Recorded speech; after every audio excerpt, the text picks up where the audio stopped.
শুভ সন্ধ্যা। তোমরা শুনতে পাচ্ছ আমার কথা? একটু রেসপন্স করবে। Yes sir. পরিষ্কার শোনা যাচ্ছে? নয়েজ আসছে কোনো? না, পরিষ্কার। আচ্ছা, ঠিক আছে। আচ্ছা, স্ক্রিন শেয়ারটা হয় কিনা একটু আমি দেখি, দাঁড়াও।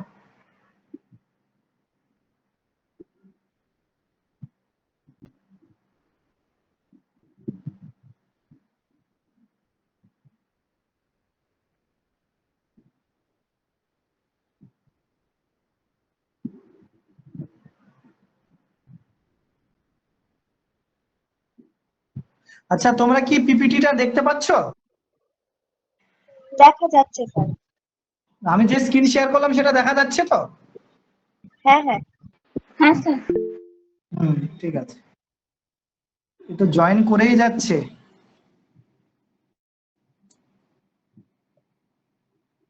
দুই এক মিনিট অপেক্ষা করি, হ্যাঁ, দিয়ে তারপরে না হলে বারবার ওই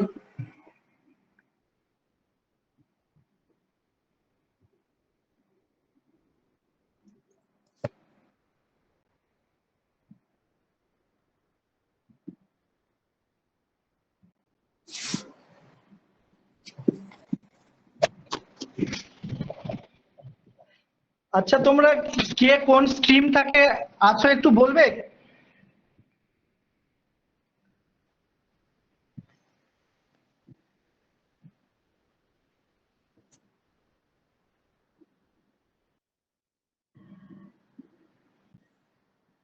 জয়েন করেই যাচ্ছে।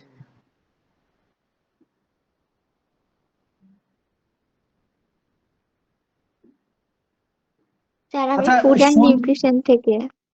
Food and nutrition. সোনালী কোন ডিপার্টমেন্ট? স্যার বাংলা।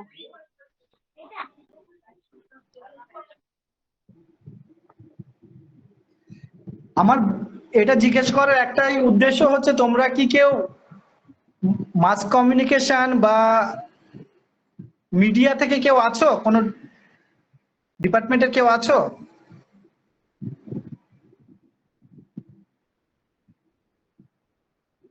সাংবাদিকতা কোর্সের কেউ আছো তোমরা এখানে? স্যার বলছি যে আমার ইংলিশ ছিল, কিন্তু আমাদের থার্ড সেমিস্টারে মাস কমের একটা আর কি পেপার ছিল। পেপার ছিল, আচ্ছা। হ্যাঁ হ্যাঁ। যাদের ছিল তারা এই বিষয়গুলো অনেকটাই জেনে এসেছো বা জানো। আমরা এই ক্লাসটিকে ঠিক ফার্স্ট পেপারে ক্লাস, পিওরলি ফার্স্ট পেপারে ক্লাস বা পিওরলি সাবজেক্টে ক্লাস না করে আমরা দুটোর মিশ্রণে এগোতে চাইছি। পাওয়ার পয়েন্ট প্রেজেন্টেশনটার দিকে একটু লক্ষ্য করো। আমি তোমাদের কাছে স্ক্রিন শেয়ার করছি।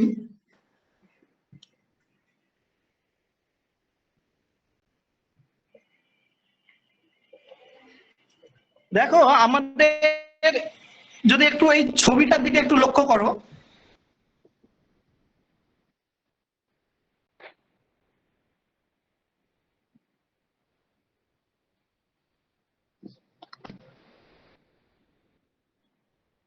এই যে যোগাযোগ অর্থাৎ কমিউনিকেশন, এই যোগাযোগ বা কমিউনিকেশন এর যদি অর্থগত পরিসর দেখো, তাহলে জানবে যে এই যোগাযোগ হলো তথ্য ও মনের যে ভাব, অর্থাৎ ইনফরমেশন এবং মনের যে ভাব, তার আদান প্রদান প্রক্রিয়াটাকেই খুব সহজ ভাষায় সাধারণ অর্থে আমরা কমিউনিকেশন বা যোগাযোগ বলে থাকি।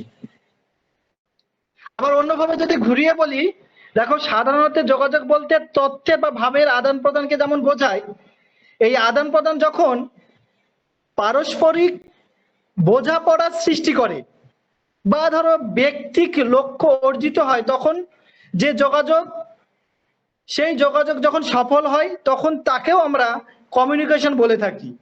এই কমিউনিকেশন অর্থাৎ যোগাযোগ এর অর্থ হলো একে অপরের সাথে সংযুক্ত হওয়া বা বলতে পারো সম্পর্ক স্থাপন করা। আমরা সিম্বলিক একটা ছবি দিয়েছি, দেখো সেই ছবিটা দেখবে সমগ্র বিশ্ব ব্যবস্থা যেন অনেকটা নির্ভরশীল এই সম্পর্ক স্থাপন বা যোগাযোগ ব্যবস্থার উপর, প্রতিটা মুহূর্তে, প্রত্যেকটা ক্ষেত্রে। আজকে তোমরা এই যে ক্লাস শ্রেণীকক্ষে যে তথ্যের আদান প্রদান, যে ক্লাস লেকচার গুলো হয়, সেক্ষেত্রেও দেখবে আজকে এই মুহূর্তে আমরা যে ধরনের ক্লাসে যুক্ত রয়েছি তারও মাধ্যম কিন্তু এই কমিউনিকেশন, অর্থাৎ এক পক্ষে তোমরা দাঁড়িয়ে আছো আর এক পক্ষে আমরা দাঁড়িয়ে আছি আমি। তাহলে সহজ সরল অর্থে যদি আমরা দেখি তাহলে কমিউনিকেশন কি? Communication is the process of exchanging information, ideas, emotion or message between individuals or group to create understanding. খুব সহজভাবে এখানে দেখো কয়েকটা শব্দের দিকে একটু নজর দেবে। কমিউনিকেশন হচ্ছে কি না, তো দ্য প্রসেস অফ এক্সচেঞ্জিং, অর্থাৎ আদান প্রদানে। কিসের আদান প্রদান? Information, ideas, emotion, message. এবং এটা কার সঙ্গে কার? সেটা একজনের সঙ্গে আরেকজনের বা একজনের সঙ্গে একটি গ্রুপেরও হতে পারে।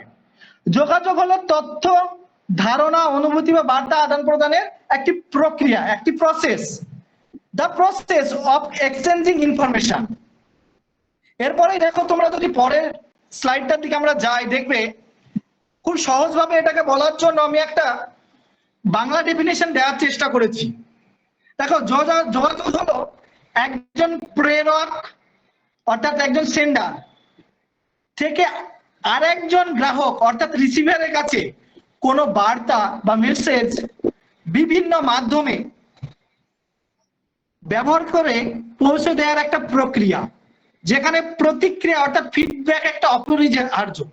আচ্ছা, আমি ধরো এই যে এক পক্ষে তোমাদের সামনে এই কথাগুলো বলে যাচ্ছি আর তোমরা কোনো কথাই বলছো না, দ্যাটস আই ডু নট মানে একটা, এটা কখনোই একটা সঠিক মানে কমিউনিকেশনের পার্ট হতে পারে। এখানে অবশ্যই ফিডব্যাক অর্থাৎ অপরিহার্য অংশ হিসাবে প্রতিক্রিয়াটা থাকবে। আর একটা জিনিস দেখো, লক্ষ্য করবে যে যোগাযোগের যদি আমরা উপাদানগুলোর দিকে লক্ষ্য করি, এলিমেন্ট অফ কমিউনিকেশন, তাহলে এই ডেফিনিশনটা আমাদের কাছে আরো পরিষ্কার হবে। আমি পুনরায় আবার রিপিট করব, তার আগে এলিমেন্টস অফ কমিউনিকেশনের দিকে একটু নজর দেব। যোগাযোগের মূল উপাদানগুলো কি? দেখো, সেখানে একজন বার্তা প্রেরক থাকবে অর্থাৎ সেন্ডার, এবং সে কাকে সেন্ড করবে? যে বার্তা গ্রাহক অর্থাৎ মেসেজ, মানে একজন রিসিভার থাকবে। অর্থাৎ দুটো ম্যাটার দেখলাম, একটা হচ্ছে সেন্ডার আর একজন হচ্ছেন কি রিসিভার অর্থাৎ গ্রাহক, যিনি বার্তা গ্রহণ করবেন। এই মুহূর্তে যদি লক্ষ্য করো, আমি তোমাদের কাছে কিছু বার্তা পৌঁছে দিচ্ছি এবং উল্টো দিকে তোমরা রিসিভার হিসাবে অর্থাৎ গ্রাহক হিসাবে কিন্তু উপস্থিত রয়েছে। এবং এখানে কি পাঠাচ্ছি? বিভিন্ন ধরনের ইনফরমেশন, তথ্য, ভাবনা বা অনুভূতি। এই ক্লাসের ক্ষেত্রে আমরা কমিউনিকেশন যে ক্লাসটি, সেই ক্লাসের সংক্রান্ত যে মেসেজ, যে বার্তা, সেই তথ্য আমি তোমাদের কাছে শেয়ার করছি। এবং এখানে মাধ্যম কি কি, মিডিয়াম, চ্যানেল কি? প্রথমত হচ্ছে দেখো, আমাদের এই বক্তব্য হচ্ছে মৌখিক এবং সেটা ভার্চুয়ালি তথ্য প্রযুক্তির মাধ্যমে আমরা পরস্পরের মধ্যে অর্থাৎ রিসিভার এবং সেন্ডাররা বার্তার আদান প্রদান করছি। এবং এখনো পর্যন্ত এই যে তোমাদের জিজ্ঞেস করছি, আচ্ছা তোমরা কি শুনতে পাচ্ছ আমার কথা? রিপিট। হ্যাঁ স্যার, শুনতে পাচ্ছি। এই যে একটা প্রতিক্রিয়া দিলে অর্থাৎ তুমি একটা ফিডব্যাক দিলে, গ্রাহকের প্রতিক্রিয়া বা উত্তর, যা প্রমাণ করে যে যোগাযোগ সফল হয়েছে। এইটা যদি আমি না করতাম বা তোমরা যদি না উত্তরটা দিতে, এই যে উত্তর মানে এই যে মাধ্যমটা অর্থাৎ এই কমিউনিকেশন মাধ্যমে কোথাও গিয়ে একটা ত্রুটি থেকে যেত বা সঠিক অর্থে কমিউনিকেশন হচ্ছে না। এখানে একজনই সেন্ডার আছেন, কোনো গ্রাহক বা রিসিভার নেই। অর্থাৎ যোগাযোগের মূল উপাদান আমরা কি পেলাম? Elements of communication. কেউ একজন বলবে কি কি পেলাম এখনো পর্যন্ত? কেউ একজন কথা বলো। হ্যাঁ হ্যাঁ বলো, কে নাম বলো আগে। আমার নাম অনন্যা। হ্যাঁ বলো। প্রথমটা হলো সেন্ডার, যে বার্তাটাকে পাঠাবে। তারপর হলো রিসিভার, যে বার্তাটাকে গ্রহণ করবে। একটা মেসেজ থাকবে, যে মেসেজটা পাঠানো হবে। একটা মিডিয়াম থাকবে, যে যার থ্রু দিয়ে আর কি বার্তাটা যাবে। আর আর ফিডব্যাক, যেটা রিসিভারদের থেকে সেন্ডারের কাছে আসবে, যাতে বোঝা যায় যে এটা গোটা প্রসেসটা সফল হয়েছে। সম্পন্ন হয়েছে। আচ্ছা, এখানে আর একটা বিষয় যেটা আমি এখনো তোমাদের আলোচনা করিনি, সেটা হচ্ছে নয়েজ, বাধা বা ব্যারিয়ার্স যদি কিছু থেকে থাকে। এই ক্লাস নিতে নিতে বারবার দেখা যাচ্ছে আবার নতুন করে ক্লাসে জয়েন করার চেষ্টা করছে। দ্যাটস টাইপ অফ, এখানে আমরা বলতে পারি আমার কমিউনিকেশনের ক্ষেত্রে যদি কথার বাধা হয়ে দাঁড়ায়, এটা টাইপ অফ বাধা। ধরো আমি, তুমি বা আমি, তোমরা কথা বলছি, কথা বলতে বলতে এর মাঝখানে এমন কিছু একটা প্রতিবন্ধকতার সৃষ্টি হলো, যেমন অর্থগত ভুল বোঝাবুঝি, প্রযুক্তিগত, ধরো আমার এখন নেট কানেকশনটা বিচ্ছিন্ন হয়ে গেল, এই প্রযুক্তিগত সমস্যা যদি থাকে, বা ধরো আমি বাংলায় বলছি, এই বলাটা আমার অত্যন্ত দ্রুত হচ্ছে বা আস্তে হচ্ছে, বা তোমাদের কাছে সেই বক্তব্য পৌঁছাচ্ছে না, বা ভাষাগত সীমাবদ্ধতা, আমি যে ভাষায় বলছি তোমাদের এখানে বাংলা না জানা কেউ আছে হয়তো, বা ধরে নিলাম, সেক্ষেত্রে সে বুঝতে তার অসুবিধা হচ্ছে। দ্যাটস টাইপ অফ, এগুলো কিন্তু আমরা ব্যারিয়ার হিসাবে দেখতে পারি, একটা যোগাযোগের মূল উপাদানের একটা মানে বাধা বা নয়েজ হিসাবে এগুলোকে আমরা চিহ্নিত করতে পারি। সুতরাং আমরা পরিষ্কার বুঝতে পারছি যোগাযোগ কি, যোগাযোগ বা কমিউনিকেশন হচ্ছে কি না, মনের ভাব আদান প্রদানের প্রক্রিয়া বা তথ্য আদান প্রদানের প্রক্রিয়া, যেখানে একজন প্রেরক, একজন বক্তা, একজন শ্রোতার কাছে বা একজন শ্রোতা তার বক্তার কাছে প্রতিক্রিয়া হিসাবে, ফিডব্যাক হিসাবে তথ্যের আদান প্রদান করবে, এবং সেটা নির্দিষ্ট কিছু মাধ্যম অনুযায়ী, হয়তো মৌখিক হতে পারে, সেটা লিখিত হতে পারে, সেটা প্রযুক্তিগত হতে পারে, সেটা অঙ্গভঙ্গি কেন্দ্রিক হতে পারে, এনি টাইপ অফ মানে মিডিয়া, সেই মাধ্যমে যখন আমরা পরস্পরের মধ্যে তথ্যের আদান প্রদান করব, সেই প্রক্রিয়াটাকে, টোটাল প্রক্রিয়াটাকে আমরা কি বলছি? কমিউনিকেশন। আমি এখানে তোমাদের একটা ছবি দেখাচ্ছি, ছবিটাতে দেখতে পাচ্ছ কিছু কি কি আছে এখানে? কেউ একজন বলবে? ইয়েস স্যার, মানে এই চারটে বিষয়ে একে অপরের সঙ্গে ইন্টারকানেক্টেড। হ্যাঁ। যেমন যে সঙ্গে না, ছবিটা দেখতে পাচ্ছ কিনা, ভিজুয়াল হচ্ছে কিনা বলো, তারপর আমি কিছুটা আলোচনা করছি, তারপরে ফিডব্যাক নেব। হচ্ছে ভিজিবল। হ্যাঁ, দেখো, আমরা যদি একটু গভীরভাবে পর্যবেক্ষণ করি, বা গভীরভাবে হোক বা মানে আনকনসিয়াসনেস ভাবে, যেভাবেই হোক না কেন, আমাদের সমগ্র কমিউনিকেশন সিস্টেমটা এই দাঁড়িয়ে আছে এই একটা প্রতীকী চিত্রের উপরে। ল্যাঙ্গুয়েজ অর্থাৎ ভাষা, সোশ্যাল সিস্টেম, পিপল, প্লেস। আচ্ছা, আমরা একটু গল্প করি, তাহলে ব্যাপারগুলো আরো পরিষ্কার হবে। হঠাৎ ধরো কোনো একটা বিষয়ে ইনফরমেশন নেওয়ার জন্য কোনো একজন শিক্ষকের সঙ্গে তোমাদের কথা বলার প্রয়োজন অনুভব হলো, তুমি তাকে ডায়াল করে কল করলে, তিনি ফোনটা রিসিভ করলেন, শুধু একটা কথাই বললেন, আমি এখন একটা মৃত বাড়িতে আছি বা একটা সৎ কার্যে আছি। তুমি ইনস্ট্যান্ট ফোনটাকে রেখে দিলে। আবার সেই তুমি ঘন্টা তিনেক পরে তাকে ফোন করলে, তিনি রেসপন্স করলে, হ্যাঁ বলো কি বলছিলে।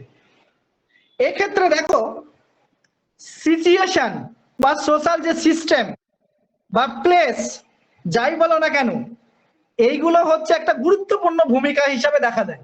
আচ্ছা, কেউ কোনো জায়গায় মারা গেছে, সেই জায়গায় দাঁড়িয়ে তুমি তার কাছে, তোমার স্যারের কাছে সলিউশন চাচ্ছ, স্যার আমি এই প্রবলেমটা বুঝতে পারছি না, একটু বলবেন। এই পর্ব পর্যন্ত যাবে না যখনই তিনি বলে দেবেন যে আমি একটু বাইরে রয়েছি অমুক কাজে বা অমুক বাড়িতে, সেখানেই তুমি তোমার কথোপকথনটাকে এন্ড করবে। কোনটা করবে? কেউ একজন বলো। কোনো একটা, কেউ কোনো বাড়িতে ধরে কেউ মারা গেছেন, সেরকম অবস্থায় তিনি বললেন, তোমার স্যার বললেন যে আমি একটা বাড়িতে একটু অন্য অবস্থায় রয়েছি, সেখানে সৎকার চলছে, সংস্কার কাজ চলছে।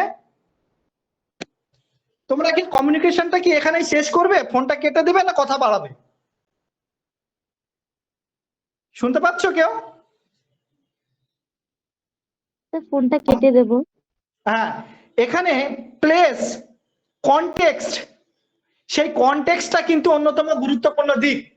কেননা আমরা যদি সঠিক অর্থে যদি দেখি, ওই পরিবেশে তার সঙ্গে কথা বলার আর সুযোগ নেই। অর্থাৎ মানুষ দেখো, আবার যদি এরকম হয় যে ধরো তুমি একটা ক্লাসরুমে রয়েছো, সেখানে তোমার বাবা ক্লাস নিচ্ছেন, কিন্তু তার নেচার হচ্ছে টিচার, তুমি তার সঙ্গে বিহেভটা অ্যাজ এ স্টুডেন্ট করবে না অ্যাজ এ একজন সন্তান হিসাবে তার সঙ্গে কথা বলবে? As a student. As a student. অর্থাৎ দেখবে যে কোন প্লেসে দাঁড়িয়ে কে কোথায় কথা বলছে, এবং সোশ্যাল সিস্টেমটা কিন্তু অত্যন্ত গুরুত্বপূর্ণ। এই যে সোশ্যাল সিস্টেমে দাঁড়িয়ে কোথায়, স্যার ফোন করছেন, আমি একটু ফোনটা ধরছি আর কি। হ্যাঁ,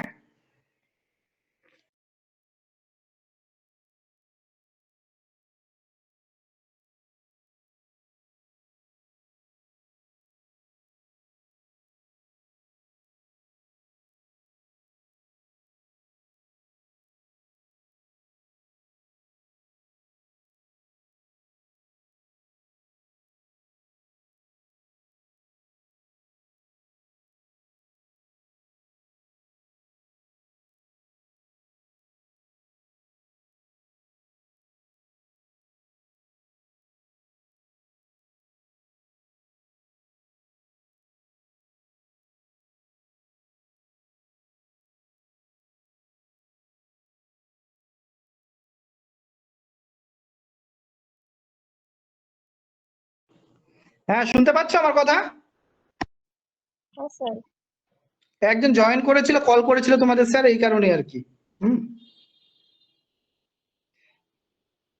এই রঞ্জন বলে কে আছে তোমার, তুমি তোমার ভিডিও অফ করো। এটা কে জয়েন করেছে রঞ্জন ইতে?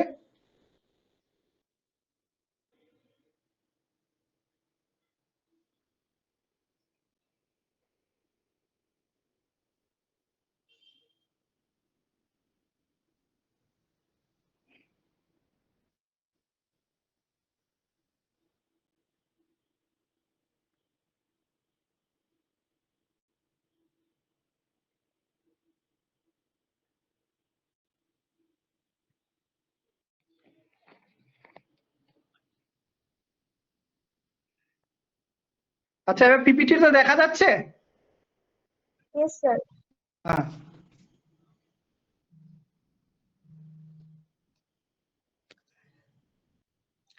সমগ্র যে কথোপকথন প্রণালী বা আমাদের কমিউনিকেশন প্রণালী সোশ্যাল নেটওয়ার্কের মতো এইভাবে কাজ করে, এবং এই নেটওয়ার্কটা এমন একটা সিস্টেমে বাঁধা, একটা যদি কোনো অংশে বিচ্যুতি ঘটে টোটাল নেটওয়ার্ক প্রক্রিয়াটা যেমন বিচ্ছিন্ন হয়, ঠিক সেইভাবে ধরো তোমরা এখন নিজে নিজে যে যে বাড়িতে বসে আছো, তার যে ইলেকট্রিক সিস্টেম, তার একটা হ্যান্ডেলটা ওখান থেকে কাট আউট হয়ে গেল বা নামিয়ে দেওয়া হলো, কি হবে? টোটাল ইলেকট্রিক প্রসেসটা বন্ধ হয়ে যাবে।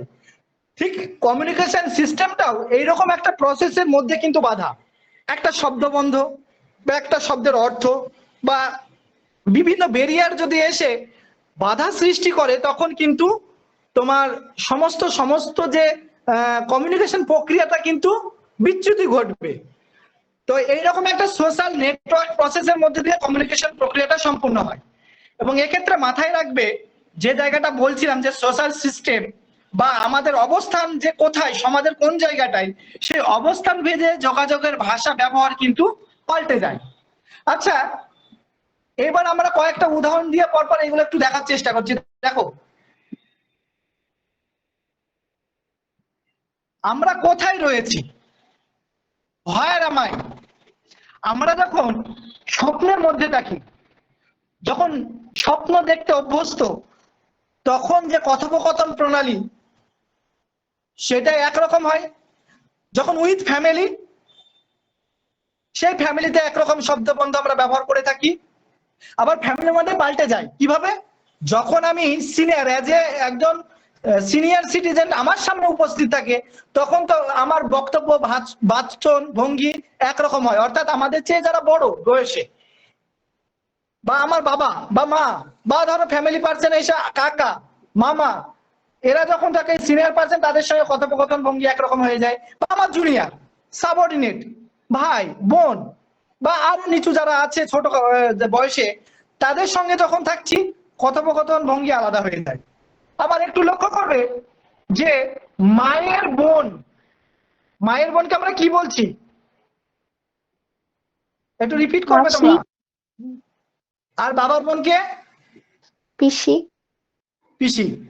মার ভাইকে কি বলছি, মামা, মামা। আর বাবার ভাইকে কাকা বা জেঠা, তাই তো? দেখো পার্থক্য সামান্য, মা আর বাবা তারা আমার গার্জেন, কিন্তু এই মামার সঙ্গে কথোপকথন ভঙ্গি আর কাকার সঙ্গে কথোপকথন ভঙ্গি কোথায় গিয়ে যেন একটু পার্থক্য হয়ে যায়। মামা যেন একটু বেশি, অনেক বেশি, একটু খুব ক্লোজ, আন্তরিক, একটু ফ্রেন্ডলি ব্যাপারগুলো চলে আসে। কাকার কাছে গিয়ে যেন ব্যাপারটা একটু অন্যরকম হয়ে যায়। আবার যখন আমাদের চোখের সামনে দাদু দিদা থাকে, তাদের সঙ্গে সম্পর্কটা নাতি নাতনি দাদু দিদার একরকম হয়ে যায়। আবার যখন সঙ্গে বাবা থাকেন বা মা থাকে বা জ্যাঠা থাকে, কথোপকথন ভঙ্গি অন্যরকম হয়ে যায়, কমিউনিকেশন বার্তা প্রেরণের জায়গাগুলো যেন আর এক রকম হয়ে যায়। অর্থাৎ উইথ ফ্যামিলি তখন এক ধরনের কথোপকথন, আবার যখন এই ব্যক্তি অর্থাৎ তোমরা বা আমরা বন্ধুর সঙ্গে থাকি, উইথ ফ্রেন্ড, তখন কথার ধরন আলাদা হয়ে যায়। আবার এই ক্লাসরুমে ধরো তোমরা ক্লাসরুমে বসে আছো, যখন বন্ধুদের সঙ্গে ক্লাসরুমের যে মাঝামাঝি সময়টুকু মানে টাইম অপচয় করছো, সেই সময়টাকে মানে ক্লাসের মাঝের যে সময়টা, তখন বন্ধুদের সঙ্গে কথোপকথন। আবার ওই সময় at a school with teacher, যখন টিচার চলে আসছে, তখন কথোপকথন কি এক ধরনের হয়? অবশ্যই নয়। আবার এই স্কুলের ব্যাপার হলো, যখন তোমরা চাকরিজীবী অ্যাট ওয়ার্ক প্লেস, তখন কথোপকথন হয় যেন অনেকটাই ফর্মাল সিচুয়েশনে কখনো। আবার পাবলিক স্পিকিং ইভেন্ট, অর্থাৎ ধরো এই রাজনৈতিক মিটিং বা মিটিং মজলিস বা বাইরে দাঁড়িয়ে টিকিটের লাইনে দাঁড়িয়ে কথাবার্তা, সেই পাবলিক স্পিকিং ইভেন্ট গুলো, সেখানে এক ধরনের কথাবার্তা কথন হয়। আবার তুমি এই ব্যক্তি যখন বাড়িতে চলে যাচ্ছ, তখন ভাষার ভঙ্গি একরকম। অর্থাৎ আমরা সমাজের কোন স্থানে রয়েছি, কোন জায়গায় রয়েছি, তার উপরে ডিপেন্ড করে কিন্তু কি ধরনের কথোপকথন হবে, কেমন ভাবে হবে, কতটুকু কথা বলা যায়, কতটুকু বলা যায় না, তার উপরে ডিপেন্ড করে। অর্থাৎ এই যে সমগ্র প্রসেসটা, এটা কিন্তু কমিউনিকেশনের একটা মানে বলতে পারো সোশ্যাল সিস্টেমের একটা প্রেক্ষিতে নির্ধারিত হয়, সমাজের কোন জায়গাটায় আমরা রয়েছি। আচ্ছা, সমাজে বিভিন্ন পেশায় বিভিন্ন জন রয়েছে। এবার একটু আমি তোমাদের সামাজিক স্তরভেদে ভাষার যে প্রকারভেদ, এই এবং এই ভাষার প্রকারভেদে যে কমিউনিকেশন প্রেক্ষিতটা একটু আলোচনা করব কয়েকটা জায়গা। আচ্ছা, তোমাকে তোমার মা বা বাবা বাজার করতে পাঠালো, সে বাজারে যাচ্ছ, বাজারে তোমাকে বেশ কয়েকটা জিনিস কিনতে দেওয়া হয়েছে। শুরু হয়েছে সবজির দোকান, শেষ হয়েছে বলতে পারো মানে জুতো সেলাইয়ের দোকান। এর মাঝখানে কখনো তুমি জুয়েলারিতে গেছো, কখনো তুমি মুদির দোকানে গেছো, কখনো তুমি মাছের দোকানে গেছো, কখনো তুমি পার্লারে গেছো, বা ধরে নাও মাছের দোকানে গেছো, বা আরো অন্যান্য যে সমস্ত বাজারপত্র করতে হয়। প্রত্যেকের কাছে গিয়ে আমরা কি একই ভাবে একই ভঙ্গিতে আমাদের ভাষাগত যে প্রয়োগ বা কমিউনিকেশন সম্পন্ন করি? মোটেই নয়। একটু লক্ষ্য করবে যে একই ব্যক্তি, সবজি বিক্রেতা আর মাছ বিক্রেতা, তার কাছে যাচ্ছ, আচ্ছা আপনার মাছের দাম কত? এই ব্যক্তি তুমি যখন জুয়েলারিতে যাবে, জুয়েলারির দোকানে গিয়ে কি বলবে? আপনার সোনার দাম কত? তোমার মাছের দাম কত থেকে হয়ে গেল আপনার।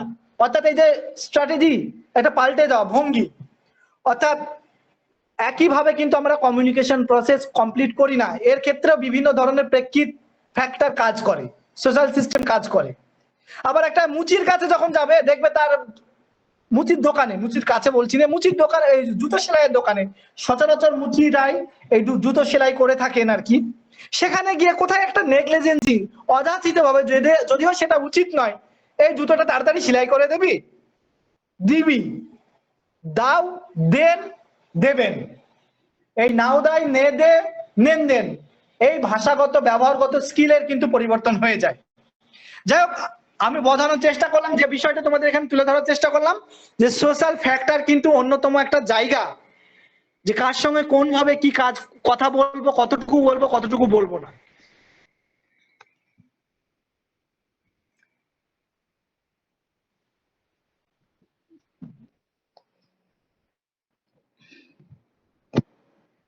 এই বোঝা যাচ্ছে তো, না বোঝা যাচ্ছে না? হ্যাঁ স্যার, বোঝা যাচ্ছে। আচ্ছা, এবারে আমি তোমাদের যে বিষয়টার দিকে একটু নজর দেব, ক্যারেক্টারিস্টিক অফ কমিউনিকেশন, অর্থাৎ যোগাযোগ যে প্রক্রিয়া, সেই যোগাযোগ প্রক্রিয়ার যে বৈশিষ্ট্যগুলো সেই দিকে দেখো। এই ছবিটা পারলে একটু স্ক্রিনশট নিয়ে রাখো, আমি পরে নিতে যাচ্ছি, সেখানে পরস্পর ব্যাপারগুলোকে একটু আলোচনা করে দেব। দেখো, exchange of information involves the sharing of ideas, thoughts, message ইত্যাদি ইত্যাদি। তথ্য বিনিময়, এক্সচেঞ্জ অফ ইনফরমেশন, যোগাযোগের মানেই হলো যে ধারণা, চিন্তা, বার্তার আদান প্রদান, এবং অবশ্যই স্যার সেখানে বলছি ইনকল না, স্ক্রিনশটটা নিতে পারছি না। আচ্ছা ঠিক আছে, আমি তোমাদের তো পিপিটি আছে, ওখান থেকে তো দেখে নিতে পারবে। পিপিটি নেই? আচ্ছা স্যার, ঠিক আছে। হ্যাঁ, পিপিটি থেকে দেখে নিতে পারবে। বাংলার এইটা দেখো, তোমাদের বুঝতে সুবিধা হবে এবং আমার বলতেও সুবিধা হবে।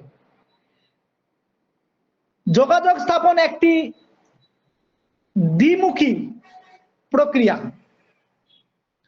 এই দ্বিমুখী প্রক্রিয়া অর্থাৎ এখানে প্রেরক অর্থাৎ কমিউনিকেটর এবং গ্রাহক অর্থাৎ রিসিভার উভয়ের ক্রিয়া প্রতিক্রিয়ার মাধ্যমে এই প্রক্রিয়াটি পরিচালিত হয়।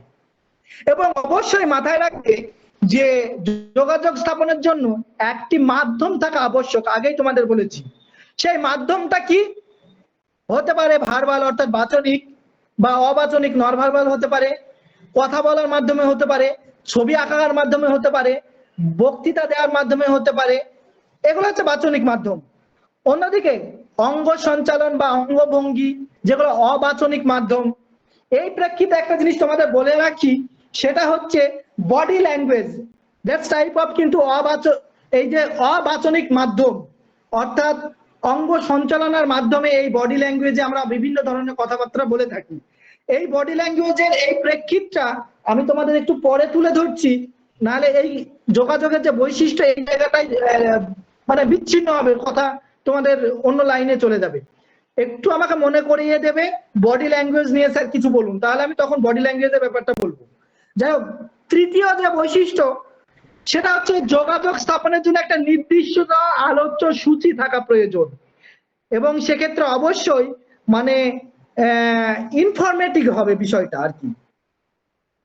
যোগাযোগ প্রক্রিয়ার দ্বারা উভয়ই পরিতৃপ্তি লাভ করবে। আমি একাই বকে যাচ্ছি, তোমাদেরকে নতুন কিছু বলতে পারছি না, বোঝাতে পারছি না। কিছুক্ষণ পরে আস্তে আস্তে তোমরা ক্লাস থেকে বেরিয়ে চলে যাবে। অর্থাৎ এক্ষেত্রে কি মনে হবে যে পরিতৃপ্তি লাভ করছো না এখান থেকে, বা তোমাদের ঠিক যেটা চাইছো আমার কাছ থেকে সেটা দিতে পারছি না। অর্থাৎ এক্ষেত্রে যোগাযোগ প্রক্রিয়া দ্বারা উভয়ই কি হবে? পরিতৃপ্তি লাভ করবে, একটা গেইন, একটা পাওয়া ব্যাপারটা থাকবে।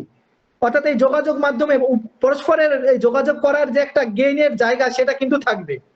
অবশ্যই কোডিং এবং ডিকোডিং তথ্য এমন ভাবে রূপান্তরিত হবে যাতে করে গ্রাহক সেটি বুঝতে পারে। আমি যে কথাগুলো বলছি, যদি কথা বুঝতে না পারো, সেগুলো যদি না বলতে পারো, তাহলে কি হবে? এগুলো একপাক্ষিক হয়ে যাবে। অর্থাৎ প্রেরক তার বক্তব্য বলেই যাবে, রিসিভাররা কিছুই বুঝতে পারবে না। অর্থাৎ এখানে কোডিং ডিকোডিং সিস্টেম যেটা, যদি এই ধরনের অনলাইন ক্লাস একটা ব্যারিয়ার সৃষ্টি করে, ওপেন সামনাসামনি আই কন্ট্যাক্টের মাধ্যমে ক্লাস করা, ক্লাসে বসে শ্রেণীকক্ষে বসে ক্লাস করা, আর এই ধরনের ক্লাসে কিন্তু একটা ব্যারিয়ার থেকেই থাকে। যাই হোক, সেটা আমাদের আলোচ্য বিষয় না এখানে। আর একটা হচ্ছে ফিডব্যাক লুপ, অর্থাৎ প্রতিক্রিয়া চক্র। আগেই বলেছি, বার্তা নিশ্চিতকরণের জন্য বা পরিষ্কার করার জন্য, ক্লিয়ারলি তোমাদের কাছে এটা বোধগম্য হয়েছে কিনা সেটা বোঝার জন্য কিন্তু এই ফিডব্যাক লুপটা অত্যন্ত প্রয়োজন এবং অবশ্যই অপরিহার্য, এটা বলতেই হয়। কনটেক্সচুয়াল, যেটা নিয়ে দীর্ঘ সময় তোমাদের বললাম, কনটেক্সট নির্ভর, প্রসঙ্গ নির্ভর যোগাযোগ পরিস্থিতি, অর্থাৎ কোন পরিস্থিতিতে দাঁড়িয়ে আমরা, কোন সিচুয়েশনে, কোন সামাজিক পরিস্থিতিতে দাঁড়িয়ে কথা বলছি, কার সামনে কথা বলছি, কে কথা বলছি, অর্থাৎ কোন সংস্কৃতিতে কথা বলছি, কোন পরিবেশ দ্বারা প্রভাবিত হয়ে কথা বলছি, এই ব্যাপারগুলো কিন্তু অত্যন্ত গুরুত্বপূর্ণ কমিউনিকেশনের ক্ষেত্রে। নেক্সট হচ্ছে উদ্দেশ্যমূলক, purposeful.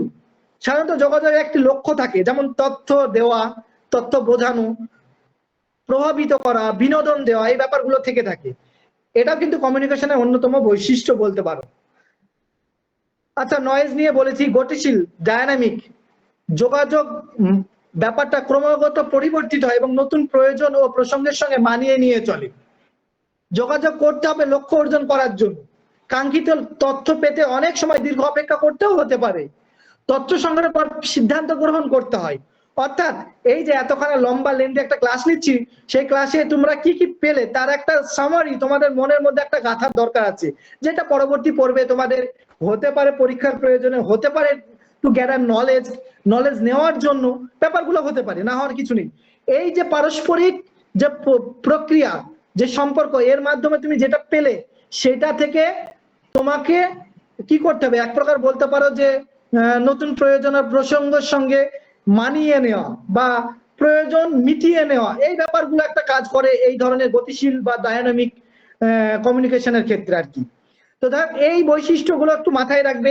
Exchange of information, sender and receiver perspective, verbal non verbal communication, encoding decoding ম্যাটারটা, ফিডব্যাক লুপ, কন্টেক্সচুয়াল পারপাস, তারপরে সে বলতে পারো নয়েজ, ডায়নামিক পারপাস, এই সমস্ত ব্যাপারগুলো অর্থাৎ যোগাযোগের যে বৈশিষ্ট্য, সেই বৈশিষ্ট্যের অন্যতম মেন পয়েন্ট।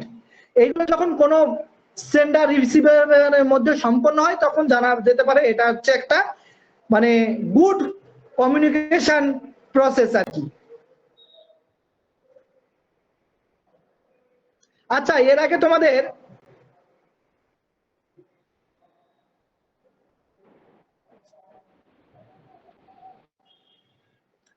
এই পর্বটা বলিনি, তারপর তোমাদের বডি ল্যাঙ্গুয়েজে যাচ্ছি। ক্যারেক্টারিস্টিক অফ এফেক্টিভ কমিউনিকেশন, একটা কার্যকরী যোগাযোগের কতগুলো বৈশিষ্ট্য থাকা জরুরি এবং সেগুলো মৌলিক বৈশিষ্ট্য। প্রথমত ক্লিয়ার, ব্যাপারটা একটা মধ্যে একটা ক্লিয়ার ব্যাপার থাকবে, ক্লিয়ারিটি, স্পষ্টতা। যে বার্তা তোমরা দিতে চাও বা আমি তোমাদের সামনে উপস্থাপন করতে চাই তা যেন সহজে বোঝা যায়, তার জন্য স্পষ্টতা একটা অপরিহার্য। উদাহরণস্বরূপ দেখো, আমি তোমাদের বললাম প্রকল্পের মাইলস্টোনের গুরুত্ব নিয়ে ভাবুন, অর্থাৎ তোমরা এখানে কিন্তু বক্তব্যটা পরিষ্কার হলো না, অস্পষ্ট থেকে গেল। এই বক্তব্যটা যদি এইভাবে বলা যায়, প্রত্যেক সদস্যকে অর্থাৎ প্রত্যেক ছাত্রীকে তাদের নির্দিষ্ট কাজ ও সময়সীমা জানিয়ে দিতে হবে। অর্থাৎ কোন সময় কাজ হবে, কখন কাজ হবে, কতটুকু সময়ের মধ্যে শেষ করতে হবে। স্পষ্ট অস্পষ্ট, সংক্ষিপ্ততা, অপ্রয়োজনীয় শব্দ পরিহার করে মূল বক্তব্য সরাসরি উপস্থাপন করতে হবে, একদম মানে স্ট্রেট ফরওয়ার্ড আর কি এক্ষেত্রে। উদাহরণস্বরূপ যদি দেখো, আমরা যদি আরো সময় পাই তাহলে আমরা আরো ভালোভাবে কাজ করতে পারি, এই বক্তব্যটাকে আরো গুছিয়ে কম্প্যাক্ট ভাবে বলা যেতে পারে।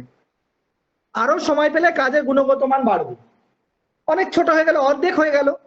অর্থাৎ সংক্ষিপ্ততা হচ্ছে যোগাযোগের অন্যতম মানে কারোর সঙ্গে কথা বলতে গেলে বা যোগাযোগ কমিউনিকেশন গ্যাপ যদি না তৈরি করতে হয় বা গ্যাপ যাতে না তৈরি হয়, তার জন্য আমাদের কিন্তু সংক্ষিপ্ততা অর্থাৎ বক্তব্যের মধ্যে একটা কম্প্যাক্টনেস ব্যাপারটা রাখা উচিত।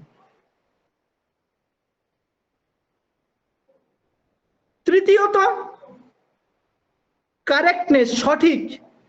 গ্রামাটিক্যাল কোনো ভুল, তথ্যগত অসঙ্গতি, এগুলো সাধারণত এড়িয়ে চলা ভালো এবং এই বিষয়ে আমাদের সচেতন থাকা উচিত। অনেক সময় অযাচিত ভাবে অনেক, আচ্ছা তোমরা কি শুনতে পাচ্ছ? হ্যাঁ স্যার, পাচ্ছি। না শুনতে পাচ্ছ, পাশাপাশি বুঝতে পারছো তো? বোঝা যাচ্ছে কি? না দ্রুত বোঝা যাচ্ছে?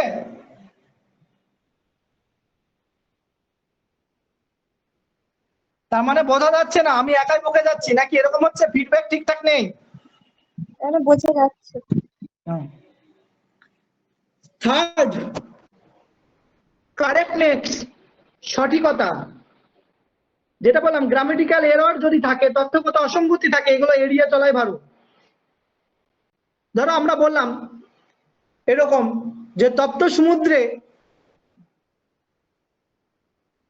আগুন ধরে গেছে এবং পুরো জলাশয়টিকে পুড়িয়ে ছারখার করে দিল, বাক্যের মধ্যে কোনো অসঙ্গতি আছে?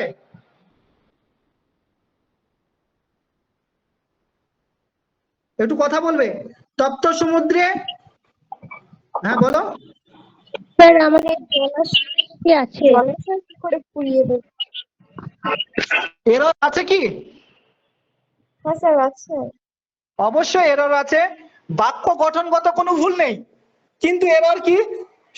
জলাশয়টিকে পুড়িয়ে ছারখার করে দিল। জলের উপস্থিতি সহাবস্থান হয় জল আর আগুন সচরাচর।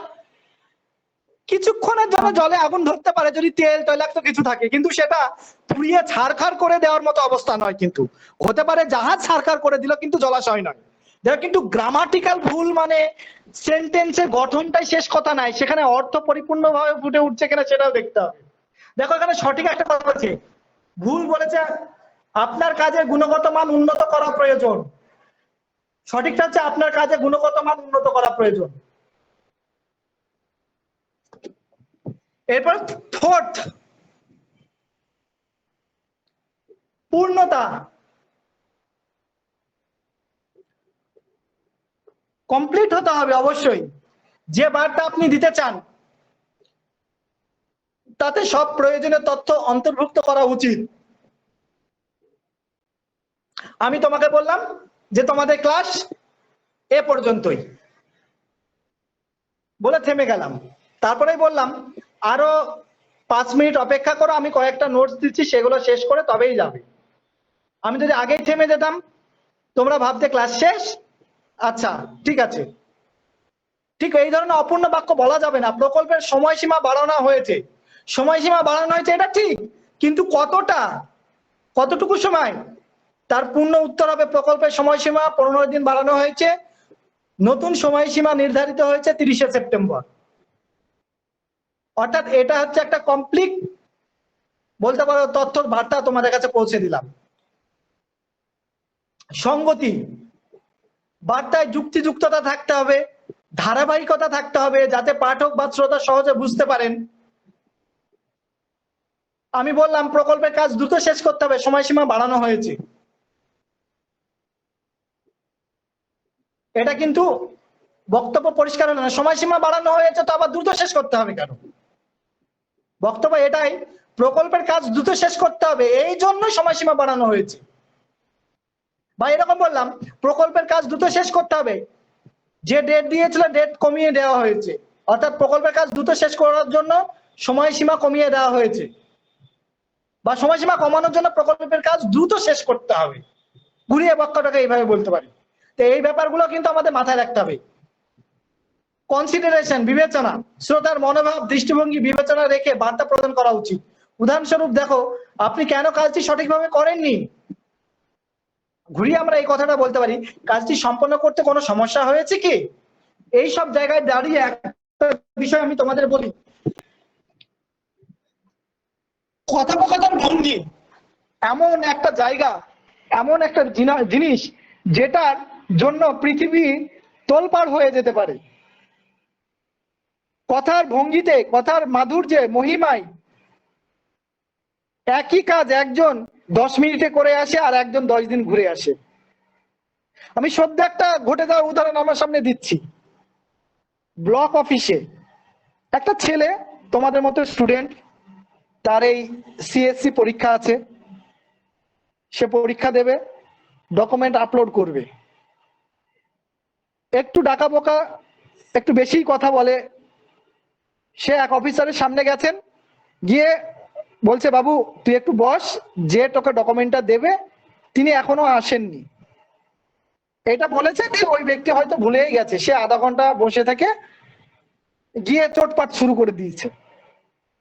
হ্যাঁ, আপনাদের কোনো দায়িত্ব নেই, আপনারা কাজ করছেন, আপনারা আমাদের মতো স্টুডেন্টদের এইভাবে আটকে রেখে দিয়েছেন, কাল বাদ পরশু পরীক্ষা, এইভাবে চোটপাট করছে আর কি। তিনি সঙ্গে সঙ্গে বললেন এই ডকুমেন্টটা যে বা যিনি দিবেন তিনি আজকে অফিসে আসেনি, আজকে তুমি ডকুমেন্ট পাবে না, কালকে এসো। সেও অভিযোগ করতে চলে এলো ব্লক সভাপতির কাছে। সভাপতি বললো যে রাজেশ দেখো তো বিষয়টা কি ব্যাপার। আমি সেই ছেলেটাকে ওখানে বসিয়ে ব্যাপারটা খোঁজ নিতে গেলাম। বলছে আর কিছুই না, এসে খুব তৎপরতা দেখাচ্ছে, অ্যাক্টিভনেস দেখাচ্ছে, আর মানে মুখের ভাষা ল্যাঙ্গুয়েজ ঠিক নয়, অত্যন্ত অ্যাগ্রেসিভ, তাই ওকে এরকম করেছি। পরক্ষণে আমি তাকে এই ঘটনাগুলো আমরা শুনলাম, সেটা আর তার সঙ্গে শেয়ার করলাম না। আমি বললাম বাবু তুই বস, এখন তো 12:30 বাজে, তুই 1:30টার সময় তোর ডকুমেন্ট আমি রেডি করে দিচ্ছি। আমি কিন্তু সঙ্গে সঙ্গে ডকুমেন্টটা তার হাতে তুলে দিয়ে দিতে পারতাম। তার অধৈর্যতা, ওই যে একজন অফিস স্টাফের সময় কিভাবে কথা বলতে হবে সেটাই তার জানা নেই। এবং তাকে আরো 1 ঘন্টা ইচ্ছা করে বসলাম তাকে প্রসেসটা বোঝানোর জন্য। এবং যখন ডকুমেন্টটা তার হাতে তুলে দেওয়া হলো, আমি তোকে বললাম যে শোন, তোকে আরো 5 মিনিটের হাতে আমি তোকে ডকুমেন্টটা দিতে পারতাম, তুই যেমন স্টুডেন্ট, এরকম প্রচুর আমার স্টুডেন্ট রয়েছে, কিন্তু তোর কথার ভাষার ভঙ্গি একটু সংশোধন করতে হবে। আমি বললাম না তোর কথা, ওকে বললাম না তোর ব্যবহার অত্যন্ত খারাপ, আমি বললাম একটু সংশোধন করতে হবে, কেননা এরা বিভিন্ন কাজে ব্যস্ত থাকে, তো তুইও যেমন ব্যস্ত এরাও ব্যস্ত। অর্থাৎ ওই ছেলেটা কিন্তু ডকুমেন্টটা পেতে আরো 3 ঘন্টা লেট করলো। ও যদি ওখানে চুপচাপ বলতো স্যার আমি তো অনেকক্ষণ থেকে বসে আছি, হয়তো আপনি ভুলে গেছেন, আমাকে বসতে বলেছিলেন, স্যার যদি দিয়ে দিন বিষয়টা আমার ভালো হয়। একই কথার ভঙ্গিতে একজন ডকুমেন্ট 10 মিনিটে নিয়ে চলে যায়, আবার 10 দিনেও পায় না। এই হচ্ছে অফিস বেয়ার করাটা, বা অফিসের মানে প্রসেসটাকে মেনটেন করতে গেলে এইগুলো তোমাদের বোঝা উচিত, বা কথার ভঙ্গিগুলো আয়ত্ত করা উচিত। That's type of communication skill. যদিও এগুলো মুখে বলা যত সহজ, ততটা করা কঠিন। সময় উত্তর এগুলো আস্তে আস্তে কি হয়, আয়ত্ত হয়ে যায়। যাই হোক, মাথায় রাখতে হবে। আর একটা উদাহরণ তোমাদের দিচ্ছি। আমি তখন ক্লাস মানে বিএ ফার্স্ট ইয়ারের স্টুডেন্ট, শেষের দিকে। আমার এক বন্ধুকে আমাদের আরেক বন্ধু বলছে তোর এই জামাটা না আগে খুব সুন্দর লাগতো। ও বকলমে ঘুরিয়ে বলে দিল যে আগে সুন্দর লাগতো, এখন আর এটা পরে আসিস না। এই যে বাচন ভঙ্গি ঘুরিয়ে বলে মানুষকে রুষ্ট না করা, এটাও হচ্ছে কমিউনিকেশন স্কিলের একটা অন্যতম দিক। যাই হোক, এই সৌজন্যতা বোধ যেটাকে বলা হচ্ছে কার্সি বোধ, এই ব্যাপারগুলোকে মাথায় রাখতে হবে। কোথায় বলা যায়, কোথায় বলা যায় না, কতটুকু বলা যায়। আজকে আমি একটা অফিসারকে গিয়ে বললাম আপনার না কথা বলার ধরনটা একদমই বাজে, না বলে স্যারকে অন্যভাবে বলা যায় যে স্যার এই ব্যাপারটা কেমন একটু অসঙ্গতি লাগছে না, মানে তাকেই প্রশ্ন আকারে ছুড়ে দেওয়া। এই ব্যাপারগুলো মাথায় রাখতে হবে যে সৌজন্যবোধ বা কার্সিবোধটা অন্যতম কমিউনিকেশনের ক্ষেত্রে, একজন একটা কার্যকর যোগাযোগের ক্ষেত্রে এই বৈশিষ্ট্যগুলো আমাদের মাথায় রাখা উচিত। আচ্ছা, টাইপ অফ কমিউনিকেশন দেওয়ার আগে, আচ্ছা ক্লাসটা তোমাদের কতক্ষণের করবে একটু শুনতে পাচ্ছ কেউ? স্যার আপনার 8:30 8:30 অবধি ক্লাস হ্যাঁ, হয়। বুঝলাম না। আপনার সাউন্ডটা একটু ব্রেক করে যাচ্ছে, আর এমনি আমাদের 8:30 অবধি ক্লাস হয়। এমনি একটা ক্লাস তো আমার। হ্যাঁ স্যার। হ্যাঁ হ্যাঁ, ঠিক আছে। আচ্ছা, এক্ষেত্রে এইবার তোমাদের ওই যে বডি ল্যাঙ্গুয়েজের কথা বলেছিলাম মনে আছে? সে বডি ল্যাঙ্গুয়েজ বা বডি ল্যাঙ্গুয়েজ কেন্দ্রিক যে কমিউনিকেশন, সেই বিষয়ে একটু তোমাদের অবগত করাই। আচ্ছা, আগে কনসেপ্ট গুলো ক্লিয়ার করি, তারপরে তোমাদের যে কোশ্চেন, সেই কোশ্চেন রেডি করে পিডিএফ করে দিয়ে দেবো, তোমরা প্রিন্ট করে নেবে, সেখান থেকে সেই প্রশ্নগুলো পড়বে। তাহলে মোটামুটি এখান থেকে প্রিভিয়াস ইয়ারে যে কোশ্চেন আছে সমস্তটা গুছিয়ে একসঙ্গে তোমাদের দিয়ে দেওয়া হবে গ্রুপে। বুঝতে পেরেছো? সুতরাং কোশ্চেন বা কোন ধরনের প্রশ্ন আসে এইগুলো নিয়ে অত চিন্তিত হও না, আমি ওগুলো দিয়ে দেবো। বিষয়গুলো একটু বোঝার চেষ্টা করো। টাইপস অফ কমিউনিকেশন, এই ব্যাপারটা ঢোকার আগে আমি তোমাদের বডি ল্যাঙ্গুয়েজ নিয়ে বলতে চাই। দেখো, যেখানে মুখের কথা এসে থেমে যায়, কথা কমিউনিকেশন গড়ে তুলতে ব্যর্থ, তখন সেখানে যেটা আমাদের অন্যতম মাধ্যম হয়ে ওঠে তা হচ্ছে ভঙ্গি বা বলতে পারো ফটো বা পিকচার, ছবি।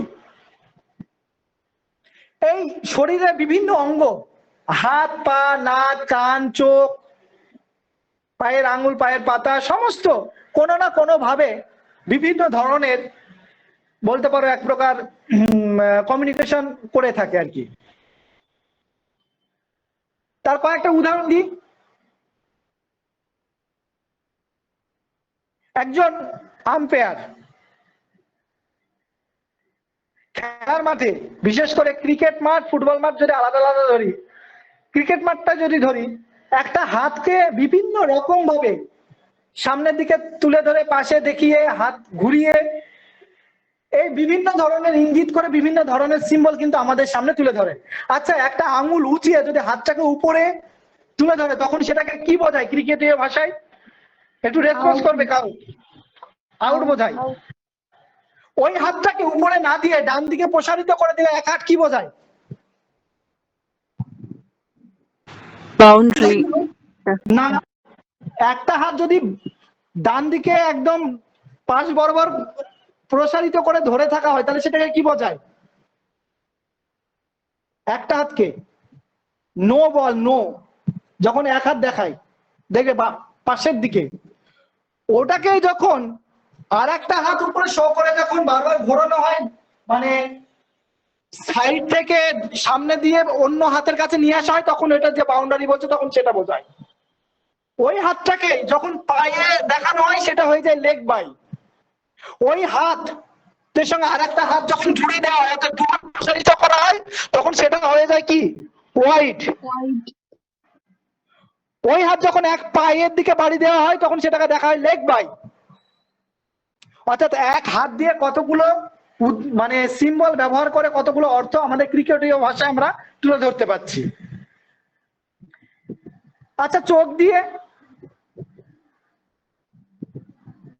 সম্মতি সূচক বার্তা প্রেরণ করতে গেলে চোখকে আমরা ব্যবহার করি, বা অসম্মতি জানাতে গেলে চোখ ব্যবহার করি। একজন শিশু দুধ খাচ্ছে না, মা চোখটা বড় বড় করে তাকালো তার দিকে, শিশুটি অমনি দুধটা খেতে শুরু করলো। অর্থাৎ এক্ষেত্রে কি তার একটা ডিরেকশন, ইন্ট্রাকশন, মানে কি বলবো আর কি, ইনস্ট্রাকশন সেখানে কাজ করলো। অর্থাৎ তুই দুধটা তাড়াতাড়ি খেয়ে নে, নাহলে তোর কপালে কিন্তু সাথে শঙ্করী আছে বা কপালে কিন্তু শনি আছে। আবার ওই চোখটা দিয়ে কত ধরনের অঙ্গভঙ্গি করা হয়। আচ্ছা, হাত গেল, চোখ গেল, মাথা বা ঘাড় নাড়িয়ে। আমরা যখন দেখবে, লক্ষ্য করবে একটু, মানে ঘাড়টাকে বারবার দোলাতে থাকলে না, ঘাড়টাকে যদি সামনের দিকে এরকম ঝুঁকিয়ে দিই তাহলে সেটা কি হয়ে যায় সম্মতি সূচক। হ্যাঁ, আবার পা দিয়ে কি হয়, বিভিন্ন ধরনের এইভাবে বডির বিভিন্ন ধরনের কথোপকথন ভঙ্গি আমরা যেগুলো বলতে পারি না, বডির মাধ্যমে, বডি ল্যাঙ্গুয়েজের মাধ্যমে কিন্তু আমরা বলার চেষ্টা করি। এগুলো টাইপ অফ কিন্তু ল্যাঙ্গুয়েজ, সেগুলো হচ্ছে নন, ওই যে অবাচনিক, যেটা হচ্ছে বাচনিক নয় আর কি। এইবারে আমরা চলে যাব বিভিন্ন স্তরের, সামাজিক স্তরে বিভিন্ন ধরনের, বিভিন্ন পেশায় নিয়োজিত বিভিন্ন জনের যে ভাষাগত প্রক্রিয়া, সেই প্রক্রিয়াগত যে কমিউনিকেশন প্রসেস। আচ্ছা, তোমরা ক্লাসরুমে ছাত্রছাত্রী, একজন শিক্ষক যে ভাষা ব্যবহার করে, একজন উকিল কি সেই ভাষা ব্যবহার করেন, বা একজন পুলিশ কি সেই ভাষা ব্যবহার করেন, বা ক্লার্ক তিনি কি সেই একই ধরনের ভাষা ব্যবহার করেন, বা একজন মাছ বিক্রেতা বা একজন সবজি বিক্রেতা কি সেই ধরনের ভাষা ব্যবহার করেন? না, করেন না। তাদের বিভিন্ন জনের বিভিন্ন ধরনের কমিউনিকেশন স্কিল রয়েছে, কমিউনিকেশন নির্দিষ্ট ভাষা রয়েছে, সেই ভাষা ব্যবহার করে তারা তাদের কমিউনিকেশন প্রসেসটাকে সম্পূর্ণ করে। দেখবে শিক্ষকরা বিভিন্ন ধরনের পরিভাষা বেশি করে ব্যবহার করে। কি, এই হোম টাস্কটা ভালো করে করে আসবে, খাতা পেন নিয়েছো তো, পেন্সিলটা বাবা ঠিক করে নে, এই ব্ল্যাকবোর্ডটা মুছে দে তো, এই সঠিক সময়ে ক্লাসটা করিস, রুটিনটা ভালো করে বুঝে নে, ক্লাসরুমের যে টাস্ক গুলো আছে তুই কি ঠিকঠাক বুঝেছিস? একজন গার্জিয়ান কিন্তু তার পুত্রকে এই ধরনের শব্দ ব্যবহার করে, বা একজন শিক্ষক এই ধরনের শব্দগুলো সবসময় শব্দ, অর্থাৎ খাতা, পেন, টাস্ক, হোম টাস্ক, তারপরে পড়া, স্টাডি, এই ধরনের শব্দ বন্ধু। একজন পুলিশ দেব 3rd ডিগ্রি দেব নাকি, পিটিশন, তারপরে ওটাকে কি বলে, আরো কিছু কিছু শব্দ আছে পুলিশরা যেগুলো দেখবে তাদের চলাচল কি হচ্ছে, সাধারণত এমন মানুষের সঙ্গে যোগাযোগ তাদের সম্পন্ন করতে হয়। পুলিশ প্রশাসন এমন একটা প্রশাসন যাদের টপ মোস্ট ভদ্রলোক থেকে টপ লোয়েস্ট অভদ্রলোকদের সঙ্গে তাদের যোগাযোগ সম্পন্ন করতে হয়। তাই তাদের বিভিন্ন সময় বিভিন্ন ধরনের মানুষের সঙ্গে যোগাযোগ করতে গেলে তাদের এক এক সময় এক এক ধরনের ভাষা, বাচনিক ভাষা ব্যবহার করতে হয়। 3rd ডিগ্রি এগুলো কি, মানে চরম ভাবে মার। এমন দেওয়া দেব বৃন্দাবন দেখবি, এই বৃন্দাবন দেখা মানে মানে তার শিরে সংক্রান্তি, এমন ভাবে তারপরে উৎপীড়ন বা মার অত্যাচার হবে যেটা ওই কল্পনাতেও ভাবিনি। তাড়াতাড়ি কথা বলা বল, নাহলে তোর কপালে শনি আছে। এই ধরনের কথোপকথন, তাদেরকে অনেক সময় স্ল্যাং শব্দ ব্যবহার করতে হয় ডেটা আদান প্রদানের জন্য অনেক সময়। আচ্ছা গেল, একজন উকিল, তাকে কি ধরনের কথোপকথন বা কি ধরনের শব্দ বন্ধ ব্যবহার করতে হয় দেখবে, রিট পিটিশন, কজ লিস্ট, আসামি, আর কি কি সব ব্যবহার করে, যাই হোক এই মুহূর্তে এগুলো মনে নেই। তারা এই ধরনের শব্দবন্ধ সবসময় দেখবে ব্যবহার করে। ধারা, বিভিন্ন ধরনের ধারা তারা করে, 144, 126, মেনশন, এই ধরনের শব্দবন্ধগুলো তারা বেশি ব্যবহার করে। উকিল, মাস্টার, টিচার বললাম, আর কি আছে, সবজি বিক্রেতা, মাছ বিক্রেতা, একজন কাজের মেয়ের মাসি, কাজের মাসি, সে দেখবে বাবা কটা মিল হবে, কদিন পর কটা মিল বাদ দিয়ে কটা হবে, অর্থগুলো হয়তো তোমাদের কাছে পরিষ্কার নয়, কিন্তু অন্যরা দেখবে বাবা কটা হবে, কি কি হবে। একজন দর্জি, হাত কতটুকু রাখবো, কতটুকু কেটে দেব, পেট পর্যন্ত না পায়ের পাতা পর্যন্ত, এগুলো দেখলে শুনলে বাইরে থেকে মনে হবে ওই কোনো ক্রিমিনাল কথা বলছে হয়তো, কিন্তু দর্জির ভাষাগুলো হয়তো ওরকমই হয়। গরু বিক্রেতা, আমি একটা উদাহরণ তোমাদের, বাস্তব উদাহরণ তোমাদের সামনে বলছি। গ্রামাঞ্চলে বিশেষ করে যারা বর্ডার অঞ্চল আছে সেখানে গরু যে লেনদেন আদান প্রদান হয় বিক্রেতার সঙ্গে, ক্রেতার আর বিক্রেতার যে সম্পর্ক, তাদের কথোপকথন অত্যন্ত কোডিং হয়, কোড সিস্টেম হয়, সাংকেতিক ভাষা হয়। কেমন, দুজন গরু ক্রেতা গেছে গরু বিক্রেতার কাছে গরু কিনতে, তাদের মধ্যে যে কথোপকথন, সেই কথোপকথন হয় অত্যন্ত সাংকেতিক। 1 মোড়া, 5 মোড়া, 2 মোড়া, 1 হাত, হাফ হাত, এই ধরনের শব্দবন্ধ ব্যবহার করে। 1 হাত মানে 5,000, হাফ মানে হচ্ছে 2,500, 1 হাত আর হাফ হাত মানে 7,500, 2 হাত মানে কি 10,000, এরকম দাম। এরকম কমন মানে গোপনীয় দাম করে কেন? কারণ ক্রেতার কাছে, বিক্রেতার কাছে এই দামটা যদি বলে দেয় যে 5,000-এ কিনবো, এটা বিক্রি হবে 7,000-এ, আমাদের 1,000 লাভ থাকবে, তাহলে কি হবে, বিক্রেতা কিন্তু বড় জোর 6,500-এর নিচে আর নামবে না।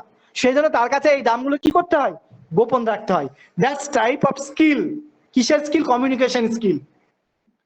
এই যে বিভিন্ন ধরনের কমিউনিকেশন প্রসেস, এই প্রসেসটাকে বিভিন্ন ভাবে ভাগ করা হয়। যেমন দেখো, ভার্বাল কমিউনিকেশন, নন verbal communication, listening communication, written communication, visual communication, বিভিন্ন ধরনের কমিউনিকেশন আছে। ভার্বাল, মৌখিক,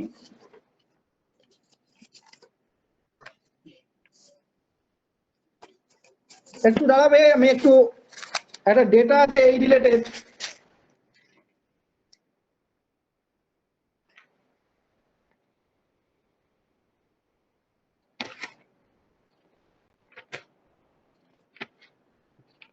আচ্ছা,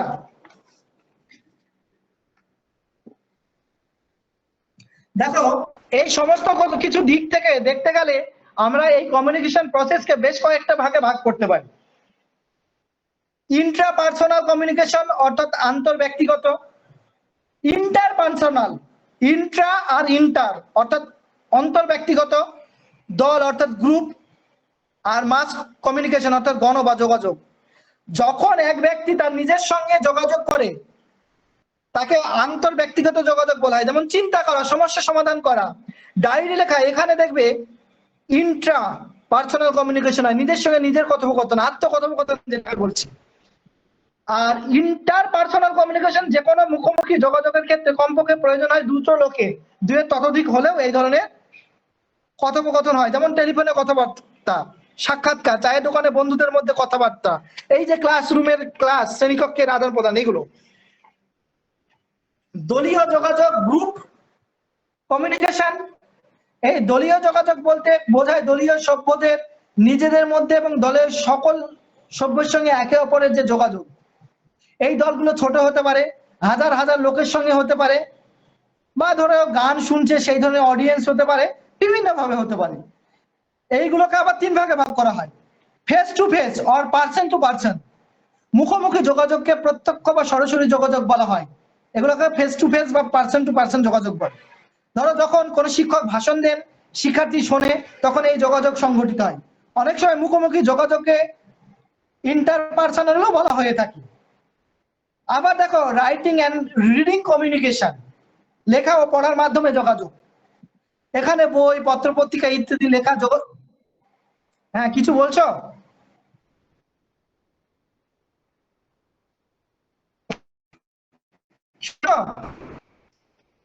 শোনা যাচ্ছে? হ্যাঁ স্যার, শোনা যাচ্ছে। আচ্ছা, আমি ভাবলাম ডিসকানেক্ট হয়ে গেল কিনা।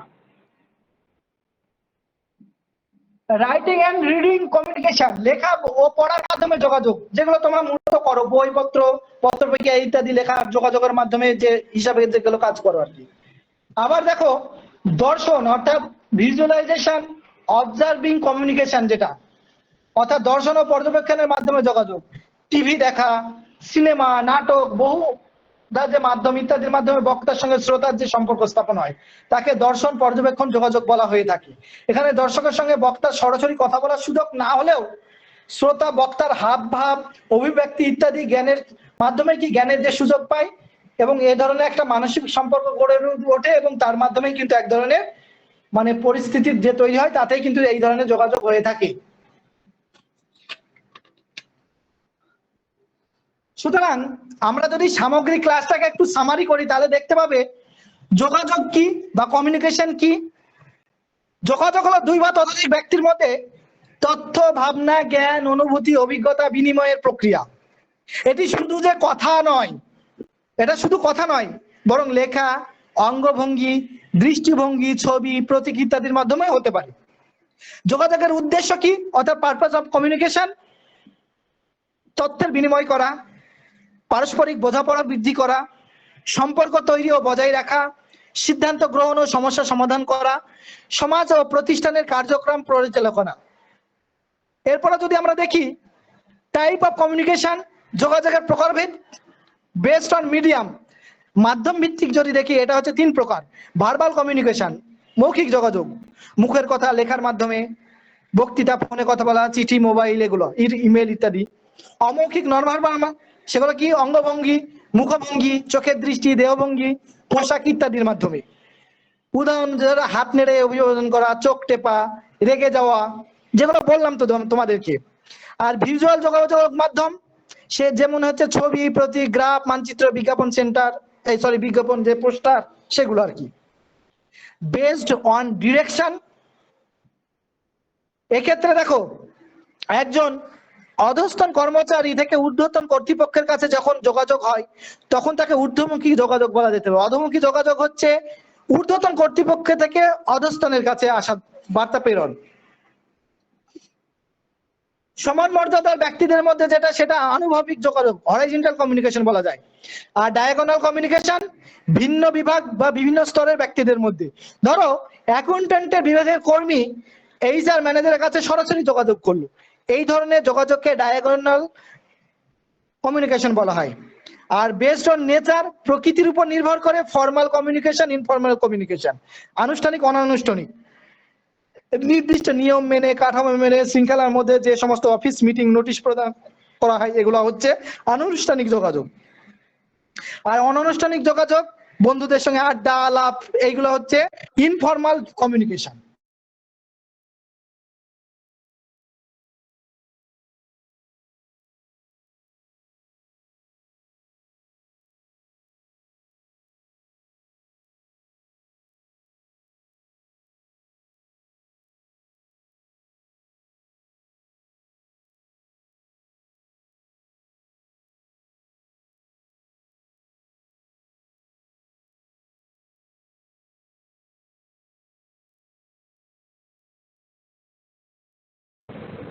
গ্রুপের স্ক্রিনশটগুলো একটু দেওয়ার চেষ্টা করবে, মানে আমাকে না দিলেও তোমরা কাছে রাখবে, যাতে অন্তত পক্ষে, নাহলে আমি একটু দাঁড়াও স্ক্রিনশটটা নিয়ে রাখি, কারণ তোমাদের সঙ্গে যোগাযোগের সুযোগ নেই। আমি আগে স্ক্রিনশট গুলো নিই, কে কে ক্লাস করলে।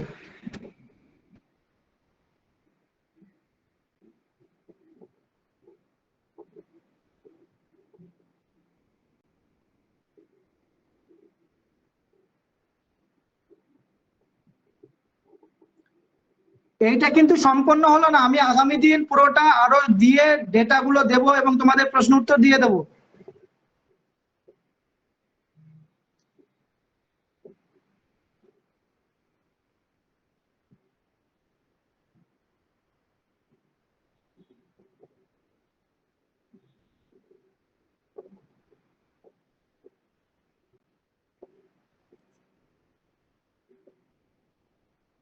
আচ্ছা, তোমরা কি বুঝতে পেরেছো মোটামুটি, মানে ধারণা ক্লিয়ার হয়েছে?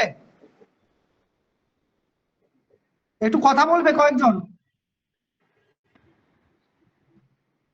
হ্যাঁ স্যার। আচ্ছা, এখন এর আবার ক্লাসে ঢুকতে তোমাদের ক্লাসটা কি কন্টিনিউ হবে? হ্যাঁ স্যার, আমাদের একটাই ক্লাস 8:30 অবধি হয়, 6:30 থেকে 8:30 অবধি। 2 ঘন্টা, তাই তো? আমি কি হ্যাঁ আরো স্যার। কিছুক্ষণ নিতে পারবো, ক্লাসটা নিতে পারবো আরো কিছুক্ষণ?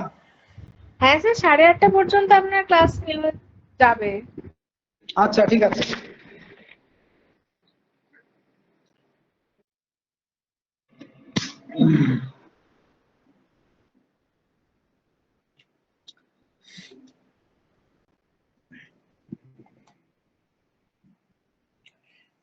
এবারে তোমাদের যে বিষয়টা নিয়ে একটু আলোকপাত করা প্রয়োজন, সেটা হচ্ছে প্রিন্সিপাল অফ কমিউনিকেশন প্রসেস, যোগাযোগ প্রক্রিয়ার যে সমস্ত নীতি আছে সেই নীতিগুলো নিয়ে।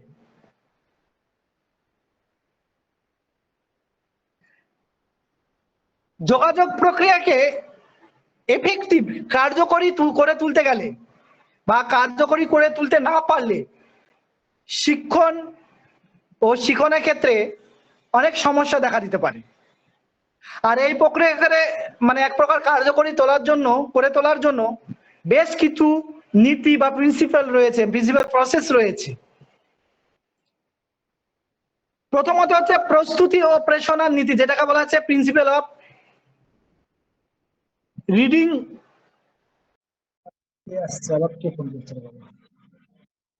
একটু দাঁড়াবে তো।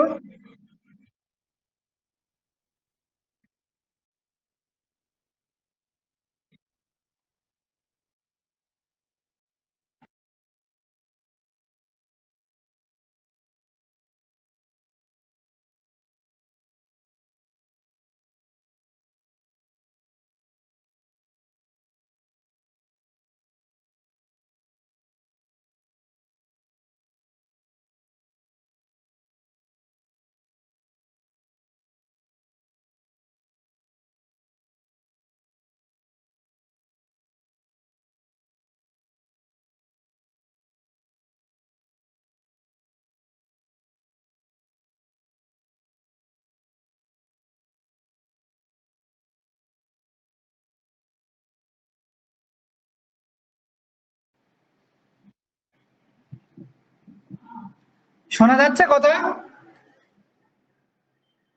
হ্যাঁ স্যার, শোনা যাচ্ছে। প্রস্তুতি ও প্রেষণার নীতি, যোগাযোগ প্রক্রিয়া কার্যকরী করার জন্য সেন্ডার এবং রিসিভার উভয়েরই মানসিকভাবে প্রস্তুত থাকা প্রয়োজন। গ্রাহককেও যথাযথভাবে প্রেষিত করতে না পারলে যোগাযোগ প্রক্রিয়া কার্যকারিতা স্তীমিত হয়ে যাবে। এটাকে বলা হচ্ছে এক ধরনের মোটিভেশন বলতে পারো। এই মোটিভেশনটা প্রেষণার নীতি যদি গ্রাহক এবং রিসিভার এবং সেন্ডারের মধ্যে যদি না থাকে তাহলে কিন্তু এইটা সম্পূর্ণ হওয়া সম্ভব নয়। আর একটা হচ্ছে প্রিন্সিপাল অফ কমিটমেন্ট, অর্থাৎ দক্ষতার যে নীতি। যোগাযোগ প্রক্রিয়া শুরু হয় বিশেষ কোনো বিষয়বস্তুকে কেন্দ্র করে, কোন একটা প্রেক্ষিতকে সামনে রেখে। আজকে তোমাদের আমাদের যে যোগাযোগ যে প্রক্রিয়াটা সেটা একটা ক্লাসকে সামনে রেখে, সেটা কি না তো কমিউনিকেশন ক্লাস। এইভাবে কোনো বিষয়বস্তু সম্বন্ধে প্রেরকের যথেষ্ট পরিমাণে যে বিষয় নিয়ে সে কথা বলবে, সেক্ষেত্রে যিনি সেন্ডার তিনি অনেক বেশি রিসিভারের চেয়ে বেশি জানবেন, এটা হওয়া উচিত বাঞ্ছনীয়। অর্থাৎ দক্ষতার যে জায়গাটা, সেই দক্ষতা যদি না থাকে ঠিকঠাক ভাবে দক্ষতার সঙ্গে উপস্থাপন করা বিষয়বস্তুর ডেপথে গিয়ে সেগুলো না জানতেন মানে না জানা, এগুলো অনেকটা নেগেটিভ অ্যাপ্রোচ ফেলতে পারে বা অনেকটাই হতে পারে যে মানে সঠিক এফেক্টিভ কমিউনিকেশনের পরিপন্থী হয়ে দাঁড়াতে পারে। তৃতীয়ত হচ্ছে ক্রিয়া প্রতিক্রিয়া নীতি, ইন্টারেকশন যে প্রিন্সিপাল। যেহেতু যোগাযোগ একটি দ্বিমুখী প্রক্রিয়া, তাই এর সফলতা অনেকটা নির্ভর করে প্রেরক এবং গ্রাহকের উভয়ের উপরে। তাই প্রেরক এবং গ্রাহক উভয়ের মধ্যে ক্রিয়া প্রতিক্রিয়া যাতে যথোপযুক্ত ভাবে হয়, যত ভালো হবে, যত মাত্রাতিরিক্ত তাদের মধ্যে ফিডব্যাক আসবে, পর্যপরি তাদের মধ্যে যোগাযোগ প্রক্রিয়া তত কার্যকরী হয়ে উঠবে। তাই শ্রেণীকক্ষে শিক্ষক শিক্ষার্থীদের মধ্যে যে মিথস্ক্রিয়া, সেই মিথস্ক্রিয়া উপর এত জোর দেওয়া উচিত এই কারণেই যে ক্রিয়া প্রতিক্রিয়া অর্থাৎ প্রিন্সিপাল অফ ইন্টারেকশন নীতি, এই ব্যাপারটা ভালো করে আমাদের মাথায় রাখা উচিত। মাধ্যম নির্বাচন নীতি, principal of selection of media বা মেথড। যোগাযোগ ব্যবস্থার সার্থকতা উপযুক্ত মাধ্যমের উপর নির্ভরশীল হয়। যদি মাধ্যম উপযুক্ত না হয় তাহলে গ্রাহকের উপর মানে উপলব্ধি সহায়তা যদি না করতে পারে, তার যে ভাবনা স্তরে যদি পৌঁছাতে না পারে, তাহলে কি হবে, কমিউনিকেশন সিস্টেম যে চক্র তা স্তীমিত হয়ে যাবে। প্রেরকের মধ্যে একটা পর্বে গিয়ে প্রেরক অনীহা হারাবে, গ্রাহকও আর সেই বিষয়গুলো নিয়ে অতটা মানে আগ্রহ দেখাবে না। নেক্সট হচ্ছে principal of selection of appropriate contents, অর্থাৎ উপযুক্ত বিষয়বস্তু নির্বাচন নীতি। এই উপযুক্ত বিষয়বস্তু নির্বাচন নীতিতে যোগাযোগ প্রক্রিয়ার সফলতা বিষয়বস্তুর উপর অনেকাংশে নির্ভরশীল। যদি বিষয়বস্তু প্রেরক এবং গ্রাহকের উভয়ের কাছে দুর্বোধ্য হয়, মানে বুঝতে পারছে না, আংশিক জানা, অসম্পূর্ণ জানা, দুর্বোধ্য হয়, তাহলে যোগাযোগের চক্রটি কিন্তু যে সাইক্লিক চক্র, কমিউনিকেশনের যে সাইক্লিক বা যে চক্র, সেই চক্রটি কিন্তু বিঘ্নিত হবে, তা পরিপন্থী হয়ে দাঁড়াবে কমিউনিকেশনের ক্ষেত্রে। তাছাড়া বিষয়বস্তুর অবশ্যই নির্দিষ্ট উদ্দেশ্য থাকবে। শিক্ষার্থীদের পরিণমনের সঙ্গে এই সামঞ্জস্য যদি না থাকে, তাহলে কিন্তু উপযুক্ত বিষয়বস্তু নির্বাচন যদি না হয়, তাহলে কমিউনিকেশন প্রসেস কিন্তু একটা নির্দিষ্ট পর্ব পর্যন্ত গিয়ে কিন্তু সেটা ভেঙে যাবে। ফিডব্যাকের নীতি, প্রিন্সিপাল অফ ফিডব্যাক, এই ব্যাপার নিয়ে বেশ কয়েকবার বলেছি, আবারও বলছি। যোগাযোগের ধারা গ্রাহকের কাছ থেকে কাঙ্ক্ষিত ফিডব্যাকের উপর নির্ভরশীল করে। শ্রেণীকক্ষে শিক্ষক যদি উপযুক্ত ফিডব্যাক পান, তাহলে তিনি তার নিজের কাজের উপর তৃপ্তি লাভ করেন এবং দ্বিগুণ উৎসাহে তিনি ক্লাসটা নিতে পারেন, পরবর্তী কাজগুলো আরো সম্পাদন করতে পারেন। তোমরা যদি অনীহা দেখাও, আমি হয়তো বোঝাতেই সমর্থ হচ্ছি না, ঠিক আছে, এদের ক্লাস নিয়ে আর কি করব, আমি অপারগ, এরকম ব্যাপারগুলো চলে আসে আর কি। তখন কি হয়, কমিউনিকেশন প্রসেসটা একটা পর্বে গিয়ে ভেঙে যায়। সুতরাং দেখা যাচ্ছে যে এই উপরোক্ত নীতিগুলি, অর্থাৎ কোন কোন নীতি, আবার বলছি প্রথম থেকে দেখো। নাম্বার 1 মোটিভেশন, নাম্বার 2 মানে দক্ষতা, number 3 interaction, number 4 selection of media, কোন মাধ্যমে কথা বলছে, number 5 selection of appropriate contents, কোন বিষয়ের উপরে কথা বলছে তার বিষয়ে গভীরতা দক্ষতা, নাম্বার 6 ফিডব্যাক। এই সমস্ত ব্যাপারগুলো, এই প্রিন্সিপালগুলো আমাদের মাথায় রাখা উচিত। সুতরাং দেখা যাচ্ছে যে এই উপরোক্ত নীতিগুলি পরিপ্রেক্ষিতে শিক্ষণ প্রক্রিয়া পরিচালিত হলে যোগাযোগ অর্থাৎ কমিউনিকেশন চক্র দৃঢ় হয়, সঠিক হয়, শিক্ষা প্রতিষ্ঠানগুলি তাদের কাঙ্ক্ষিত লক্ষ্যের দিকে এগিয়ে চলে এবং তোমাদের যে উদ্দেশ্য সেই উদ্দেশ্য সফলভাবে সম্পন্ন হয়। এইটা হচ্ছে অবশ্যই মাথায় রাখবে প্রিন্সিপাল নীতিগুলো। এরপরে তোমাদের যে বিষয়টা নিয়ে এর আগে আমি বলেছি যে যোগাযোগ প্রক্রিয়ার যে এলিমেন্টস, সেই এলিমেন্টস এর নামগুলো উল্লেখ করেছি, কিন্তু সেই এলিমেন্টস নিয়ে বিস্তারিত আলোচনা তোমাদের হয়নি। এবার সেই যোগাযোগ প্রক্রিয়ার যে উপাদান অর্থাৎ এলিমেন্টস অফ কমিউনিকেশন, সেইগুলো নিয়ে একটু তোমাদের সামনে আলোচনা করব। সেই উপাদানগুলো কি কি? দেখো, যোগাযোগের উৎস বা প্রেরক, যেটাকে বলা যেতে পারে হচ্ছে সেন্ডার। যোগাযোগের বিষয়বস্তু কন্টেন্ট, মাধ্যম মিডিয়া, গ্রাহক রিসিভার ফিডব্যাক, এবং বলতে পারো যে ব্যারিয়ার গুলো যেগুলো আছে। প্রেরক কি না, তো যোগাযোগ প্রক্রিয়া শুরু হয় প্রেরকের কাছ থেকে। এই উৎস বিভিন্ন রকমের ধারণা হতে পারে, চিন্তা ভাবনা হতে পারে, মতামত হতে পারে, ইত্যাদি ইত্যাদি। শিক্ষণ প্রক্রিয়ার ক্ষেত্রে শিক্ষক হচ্ছে প্রেরক, আর রিসিভার অর্থাৎ গ্রাহক হচ্ছে স্টুডেন্টরা।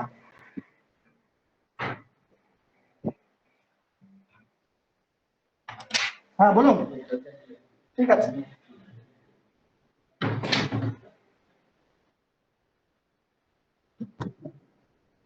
বিষয়বস্তু অর্থাৎ কন্টেন্ট। প্রেরক যে অভিজ্ঞতা, যে চিন্তা ভাবনা, যে মতামত, যে অনুভূতি অন্যজনকে প্রেরণ করেন, তাই হলো বিষয়বস্তু অর্থাৎ কন্টেন্ট। তোমাদের ক্ষেত্রে হচ্ছে পাঠ্যক্রম, আর সেই পাঠ্যক্রমে আজকে অবশ্যই কমিউনিকেশন যে নিয়ে যে পড়ানো হচ্ছে সেই পাঠ্যক্রমটি। মাধ্যম মিডিয়া কি? বিষয়বস্তুকে কার্যকারীভাবে সঞ্চালনা করার জন্য উপযুক্ত মাধ্যম একান্ত আবশ্যক। এই মাধ্যম দুই রকম হতে পারে, এর আগেই বলেছি, যেমন বাচনিক মাধ্যম হতে পারে অর্থাৎ ভার্বাল, অবাচনিক অর্থাৎ নন ভার্বাল। যে কোনো বিষয়বস্তুকে প্রেরক ভাষার মাধ্যমে যখন অঙ্গভঙ্গির মাধ্যমে যখন গ্রাহকের সামনে উপস্থাপন করে, তখন তাকে আমরা বলতে পারি ভার্বাল কমিউনিকেশন সিস্টেম। আর নন ভার্বাল, সেক্ষেত্রে কোডিং ডিকোডিং এর ব্যাপারগুলো চলে আসছে। গ্রাহক যার উদ্দেশ্যে প্রেরক কিছু বার্তা প্রেরণ করেন, তিনি হচ্ছেন গ্রাহক। তিনি এনকোডিং বার্তা ডিকোড করেন এবং সেই অনুযায়ী প্রতিক্রিয়া সম্পাদন করেন। আর ফিডব্যাক তোমরা তো জানোই। ষষ্ঠত হচ্ছে যোগাযোগের সহায়তা বা বাধা প্রদানকারী যে সমস্ত উপাদান আছে, ফ্যাসিলিটি বা ব্যারিয়ার যেগুলো আছে।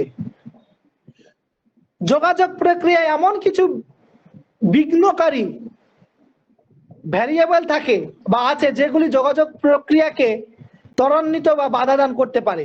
সেগুলি হলো গ্রাহক প্রেরকের শারীরিক মানসিক স্বাস্থ্য হতে পারে, যোগাযোগ পরিবেশ হতে পারে। শিক্ষণের ক্ষেত্রে পরিবেশ অনুকূল হলে যোগাযোগ ভালো হয়, দীর্ঘস্থায়ী হয়, কার্যকরী হয়। আবার পরিবেশ প্রতিকূল হলে যোগাযোগ প্রক্রিয়া ক্ষণস্থায়ী হয়ে যায়।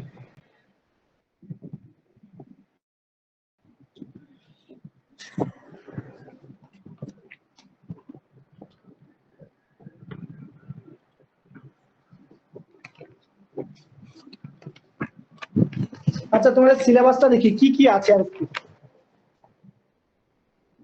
ভার্বাল নন ভার্বাল কমিউনিকেশন হলো, ইন্টারকালচারাল গ্রুপ কমিউনিকেশন হয়েছে। আচ্ছা, ক্লাসরুম কমিউনিকেশন আছে তোমাদের।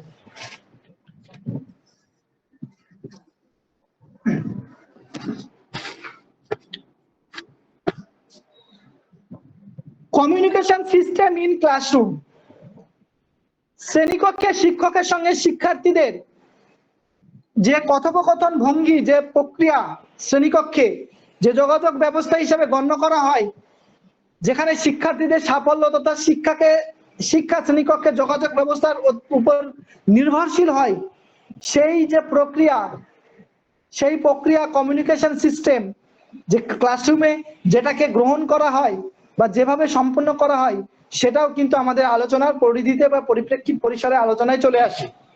আমরা শ্রেণীকক্ষে যোগাযোগ ব্যবস্থার ক্ষেত্রে অর্থাৎ ডিফারেন্ট টাইপ অফ ক্লাসরুম কমিউনিকেশনের কথা আমরা বলতে পারি।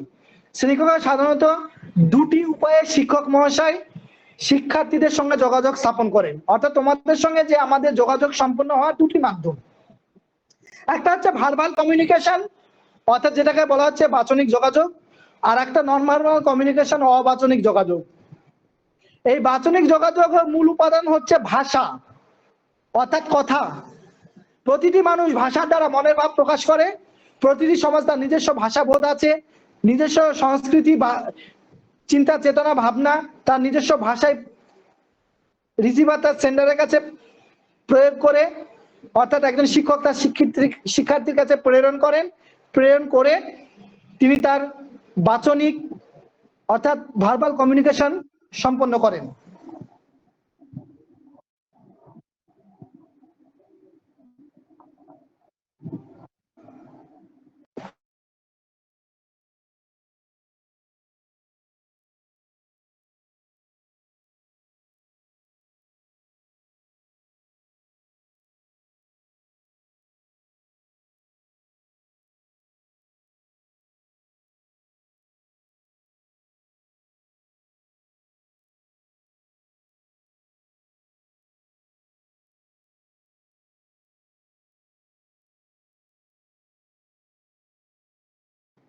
এই ডিসকানেক্ট হয়ে গেছিল, শুনতে পাচ্ছ? শোনা যাচ্ছে? এখন শোনা যাচ্ছে। হ্যাঁ।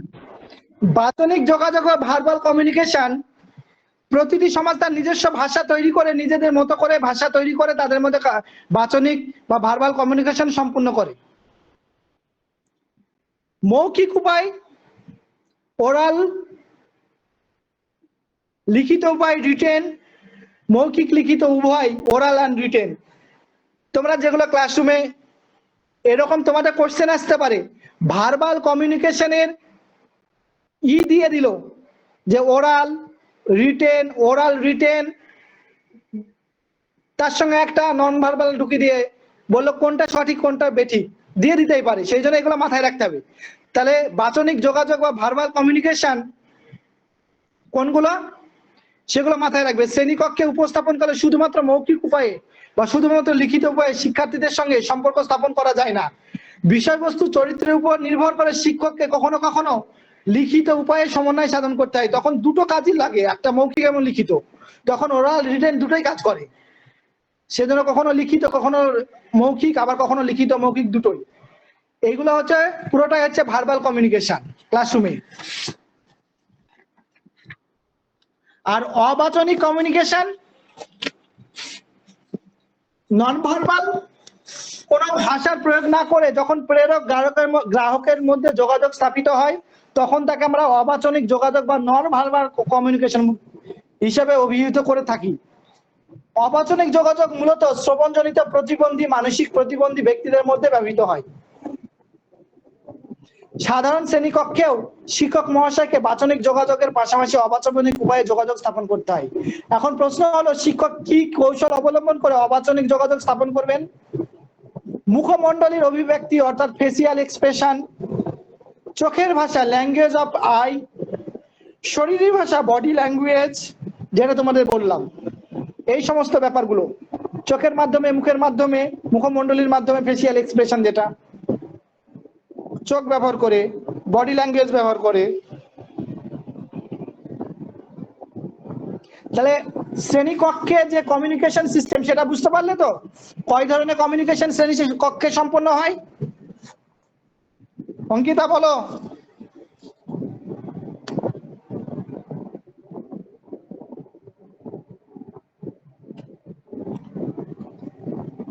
সাথী, কেউ শুনছে না নাকি?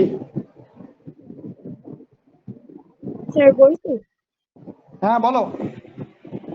Verbal and non verbal communication, ভার্বালের মধ্যে ওরাল, রিটেন এগুলো পড়ছে, আর নন ভার্বালের মধ্যে যেগুলো facial expression, I expression, body language এগুলো পড়ছে। তো এইগুলো কিন্তু তোমাদের শর্ট কোশ্চেনে জানো তো কিভাবে কোশ্চেন আসে, ভার্বাল কমিউনিকেশন কোনটা, নন ভার্বাল কমিউনিকেশন কোনটা, এইগুলো রিঅ্যারেঞ্জ করতে দিতে পারে, সঠিক বেঠিক করতে দিতে পারে, এগুলো কিন্তু মাথায় রাখতে হবে। সেই জন্য আগে টোটাল বিষয়বস্তুটা তোমাদের, আমি এখান থেকে যা যা আছে আমি তোমাদের দিয়ে দেব, সেগুলো বাংলাগুলো পড়লে ইংরেজিতে খুব একটা কোশ্চেন কঠিন হয় না কিন্তু এগুলো। হ্যাঁ, এখান থেকে বেশ কিছু কোশ্চেন থাকে, সেটা তোমাদের কিন্তু করতে হবে। এবং বাংলাগুলো আগে, এগুলো যদি না বোঝো তাহলে বিষয়টা না বুঝলে ইংরেজিতে উত্তর দেবে কি করে। কমিউনিকেশনের মিনিং বলেছি, টাইপস বলেছি, ক্যারেক্টারিস্টিক বলেছি, এফেক্টিভ কমিউনিকেশনের ক্যারেক্টারিস্টিক বলেছি, ভার্বাল নন ভার্বাল বলা হলো, ইন্টার আর ইন্ট্রা গ্রুপ কমিউনিকেশন সম্পর্কে বলা হলো, ক্লাসরুম কমিউনিকেশন বললাম। এখন বাকি থাকছে হচ্ছে ব্যারিয়ার্স টু এফেক্টিভ কমিউনিকেশন, বাধা, যেগুলো হচ্ছে এফেক্টিভ কমিউনিকেশনের ক্যারেক্টারিস্টিক আছে তার উল্টোগুলোই হচ্ছে বাধা, এক একটা করে যদি ধরো আর কি। কার্যকরী কমিউনিকেশনের যে বাধা, অস্পষ্টতা, সংক্ষিপ্ততার বিপরীত কি হবে সেইগুলো, কারেক্টনেস তার উল্টোটা ইনকারেক্ট, পূর্ণতা ইনকমপ্লিট, সঙ্গতি অসঙ্গতি, তারপরে সৌজন্য অসৌজন্য বোধ, এই ব্যাপারগুলো সবই চলে আসবে। অর্থাৎ ব্যারিয়ার্স অফ এফেক্টিভ কমিউনিকেশন এইগুলোই আসবে, যেগুলো তোমাদের আমি ওই পিপিটিতে দিয়েছি, মানে কার্যকরী যোগাযোগ মাধ্যমের উদাহরণ হিসাবে। শুধু তোমাদের বাদ থাকলে হচ্ছে মাস মিডিয়া অ্যান্ড সোসাইটি, এটা একটা বৃহৎ পরিসর, এবং তার সঙ্গে আগের পরিসরটাকেও একটু আলোচনা করে মাস মিডিয়া এবং সোসাইটির মধ্যে ঢুকতে হবে, যেটা আজকে এইটুকু টাইমে আর আমি মানে আর তোমাদের সঙ্গে আর কথা বলতে পারছি না, অনেকক্ষণ বলা হয়ে গেল, প্রায় 1.5 ঘন্টা। তো তোমাদের দিক থেকে যদি কোনো প্রশ্ন থাকে বলো, বা এই রিলেটেড অন্য ইউনিটে যদি কোনো জিনিসপত্র যোগাযোগ যদি দরকার হয়, তোমরা এখানে টেক্সট করতে পারো। হ্যাঁ, সেগুলো টেক্সট করে বলতে পারো, বা আমি সেগুলো স্ক্রিনশট মেরে রাখছি, বা কিছু যদি এই ব্যাপারে যদি কোনো প্রশ্ন থাকে সেগুলো লেখো, বা মুখেও বলতে পারো। আর ক্লাসের যে প্রবলেমটা হচ্ছে, আমার যদি ক্লাস নেওয়ার ক্ষেত্রে যদি কোনো প্রবলেম তোমার মনে হয় যে এই জিনিসটা স্যার আমাদের বুঝতে অসুবিধা হচ্ছে, সেগুলোও বলো, আমি সেগুলো পরবর্তী ক্লাসে সেগুলোকে ঠিক করবো আর কি। সাথী, মাম্পি, পিয়াসি এরা চুপচাপ সব, তিথি কোনো কথা নেই।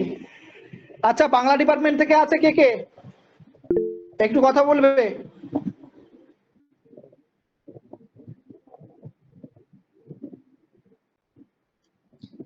আচ্ছা, আমি ওই নোটগুলো নিই, পরের দিন আমি তোমাদের, দাঁড়াও।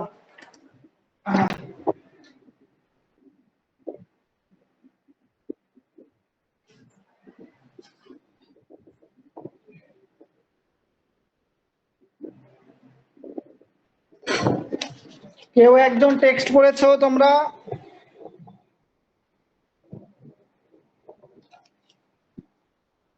জেসমিনা টেক্সট করেছে কি, লিসেনিং কমিউনিকেশন।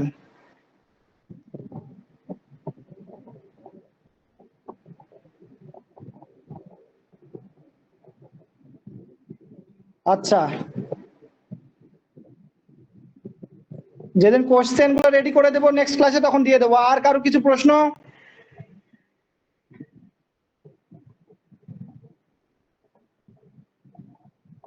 কারো কিছু কথা নেই, শুধু শুনে যাচ্ছ? বাংলা ডিপার্টমেন্ট থেকে কে কে আছো? ইংলিশ থেকে কে কে আছো?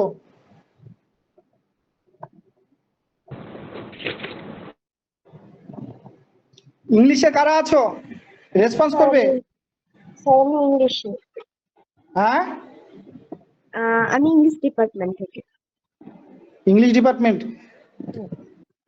হিস্ট্রি, জার্নালিজম ডিপার্টমেন্ট থেকে কেউ আছো? জার্নালিজম, ল থেকে, ল, জিওগ্রাফি, হ্যাঁ স্যার, জিওগ্রাফির আমি আছি। জিওগ্রাফি আছে তাই তো?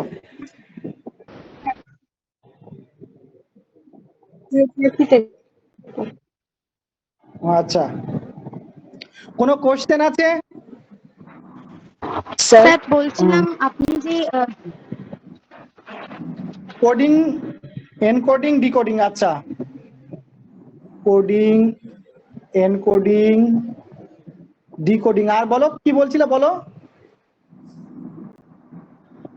কি একজন কথা বলছিলে, বলো।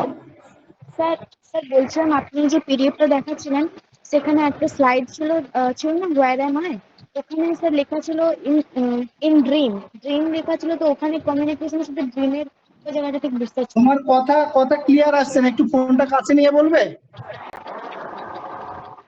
শোনা যাচ্ছে? হ্যাঁ বলো। স্যার আপনি যে পিডিএফটা শো করছিলেন তাতে একটা স্লাইড ছিল যেখানে হোয়ার এম আই ওটা আছে, ওখানে ছিল যে ইন ড্রিম, তো ড্রিমের সাথে কমিউনিকেশনের কি সম্পর্ক ওখানটা আমি ঠিক বুঝতে পারছিলাম না। দেখো এখানে অ্যাকচুয়ালি তোমাদের আমরা কোন পরিস্থিতিতে আছি, সেই পরিস্থিতি, দেখো যখন স্বপ্ন দেখো তখনও এক ধরনের তোমাদের, কিন্তু এখানে একটা অ্যাকচুয়াল তোমাদের বোঝানোর জন্য এটা দিয়েছি, সেইভাবে কিন্তু সরাসরি মানে কমিউনিকেশনের যে উপস্থিতি নেই, মানে কি বলবো, অ্যাক্টিভ উপস্থিতি কিন্তু নেই, কিন্তু তোমাদের যখন দেখবে স্বপ্নের মধ্যে থাকি তখন বলা কথা, আমাদের যে কথোপকথন যার সঙ্গে হয় আরেকজনের সঙ্গে হয়, সেখানে তো চোখে আমাদের দেখা যায় না কখনোই, সেটা হয় অন্য জগতে অন্য ভাবে। আমি ওটা তোমাদের বোঝানোর জন্য একটা ব্যাপারটাকে বুঝিয়েছি আর কি। অ্যাকচুয়ালি তেমন কোনো ব্যাপার নেই যে এইখান থেকে যে কমিউনিকেশনের মধ্যে যেটা আচ্ছা, কে কি স্যার কালকে যে এক্সামটা হবে তার টপিক গুলো জানিয়ে দিলে ভালো হয়। আচ্ছা তোমাকে অনেকটা বলতে পারলাম, ওটা অ্যাকচুয়ালি মানে বোঝানোর জন্য, আমরা যখন ড্রিমে থাকি, আমরা ক্লাসরুমে থাকি, সিচুয়েশনটাকে বোঝানোর জন্য বলেছি, অ্যাকচুয়াল ওটা সেই অর্থে নয় আর কি। কালকে কি এক্সাম আছে? স্যার এভরি স্যাটারডে আমাদের একটা মক টেস্ট নেওয়া হয়। তো আমাদের অলরেডি 2 উইকস ক্লাস হয়েছে, তো এটার যে এক্সামটা হবে শুধু কি এই উইকের হবে না, আগের উইকের গুলো থাকবে আর কি, সেটা আর কি কনফার্ম করতে চাইছিলাম। তোমাদের ওই গ্রুপে তোমরা ওইগুলো টেক্সট করতে পারো না, না? না স্যার, ওখানে কোনো টেক্সট করা যায় না।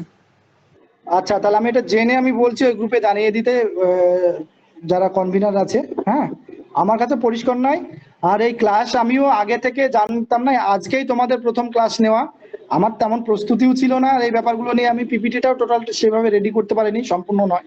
হ্যাঁ, আচ্ছা পিয়াসি ওকে স্যার। বলেছো, আমি এটা স্ক্রিনশট নিয়ে রাখলাম। এইগুলো নেক্সট দিন মানে কমিউনিকেশনের যে বিভিন্ন ক্লাসিফিকেশন গুলো আছে, যখন ধরে ধরে আলোচনা করব, আজকে ক্লাস কিন্তু কমপ্লিট হলো না, তখন আমি তোমাদের এই ব্যাপারগুলো বলে দেবো, কারণ এইগুলো উদাহরণ দিয়ে দিয়ে বলতে হবে, এবং এইগুলো তোমাদের আসে কোনটা কোন স্টেজের কমিউনিকেশন, ঠিক আছে? সুতরাং এগুলো আমি নেক্সট ক্লাসে তোমাদের বলে দেবো। আর এখানে আর একটা প্রশ্ন করেছে জেসমিনা, লিসনিং কমিউনিকেশন আর কোডিং ডিকোডিং, এই ম্যাটারগুলো আমি ওই দিনকে ঠিক পরিষ্কার করে বলে দেবো, রেডি করে রাখবো আগে থেকে। আর কিছু জানার আছে বলো, নাহলে শেষ করবো ক্লাসটা আর কি। আরো কিছু জানা থাকলে বলো। তোমরা একটু স্ক্রিনশট নিয়ে এগুলো রাখো তো একটু।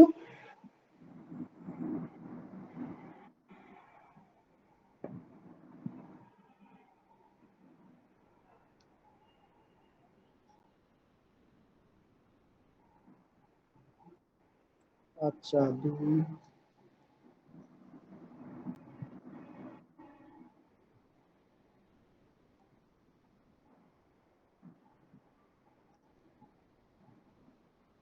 সকলে ভালো থাকো, নেক্সট ক্লাসে আবার আমি বাকিটা আলোচনা করব।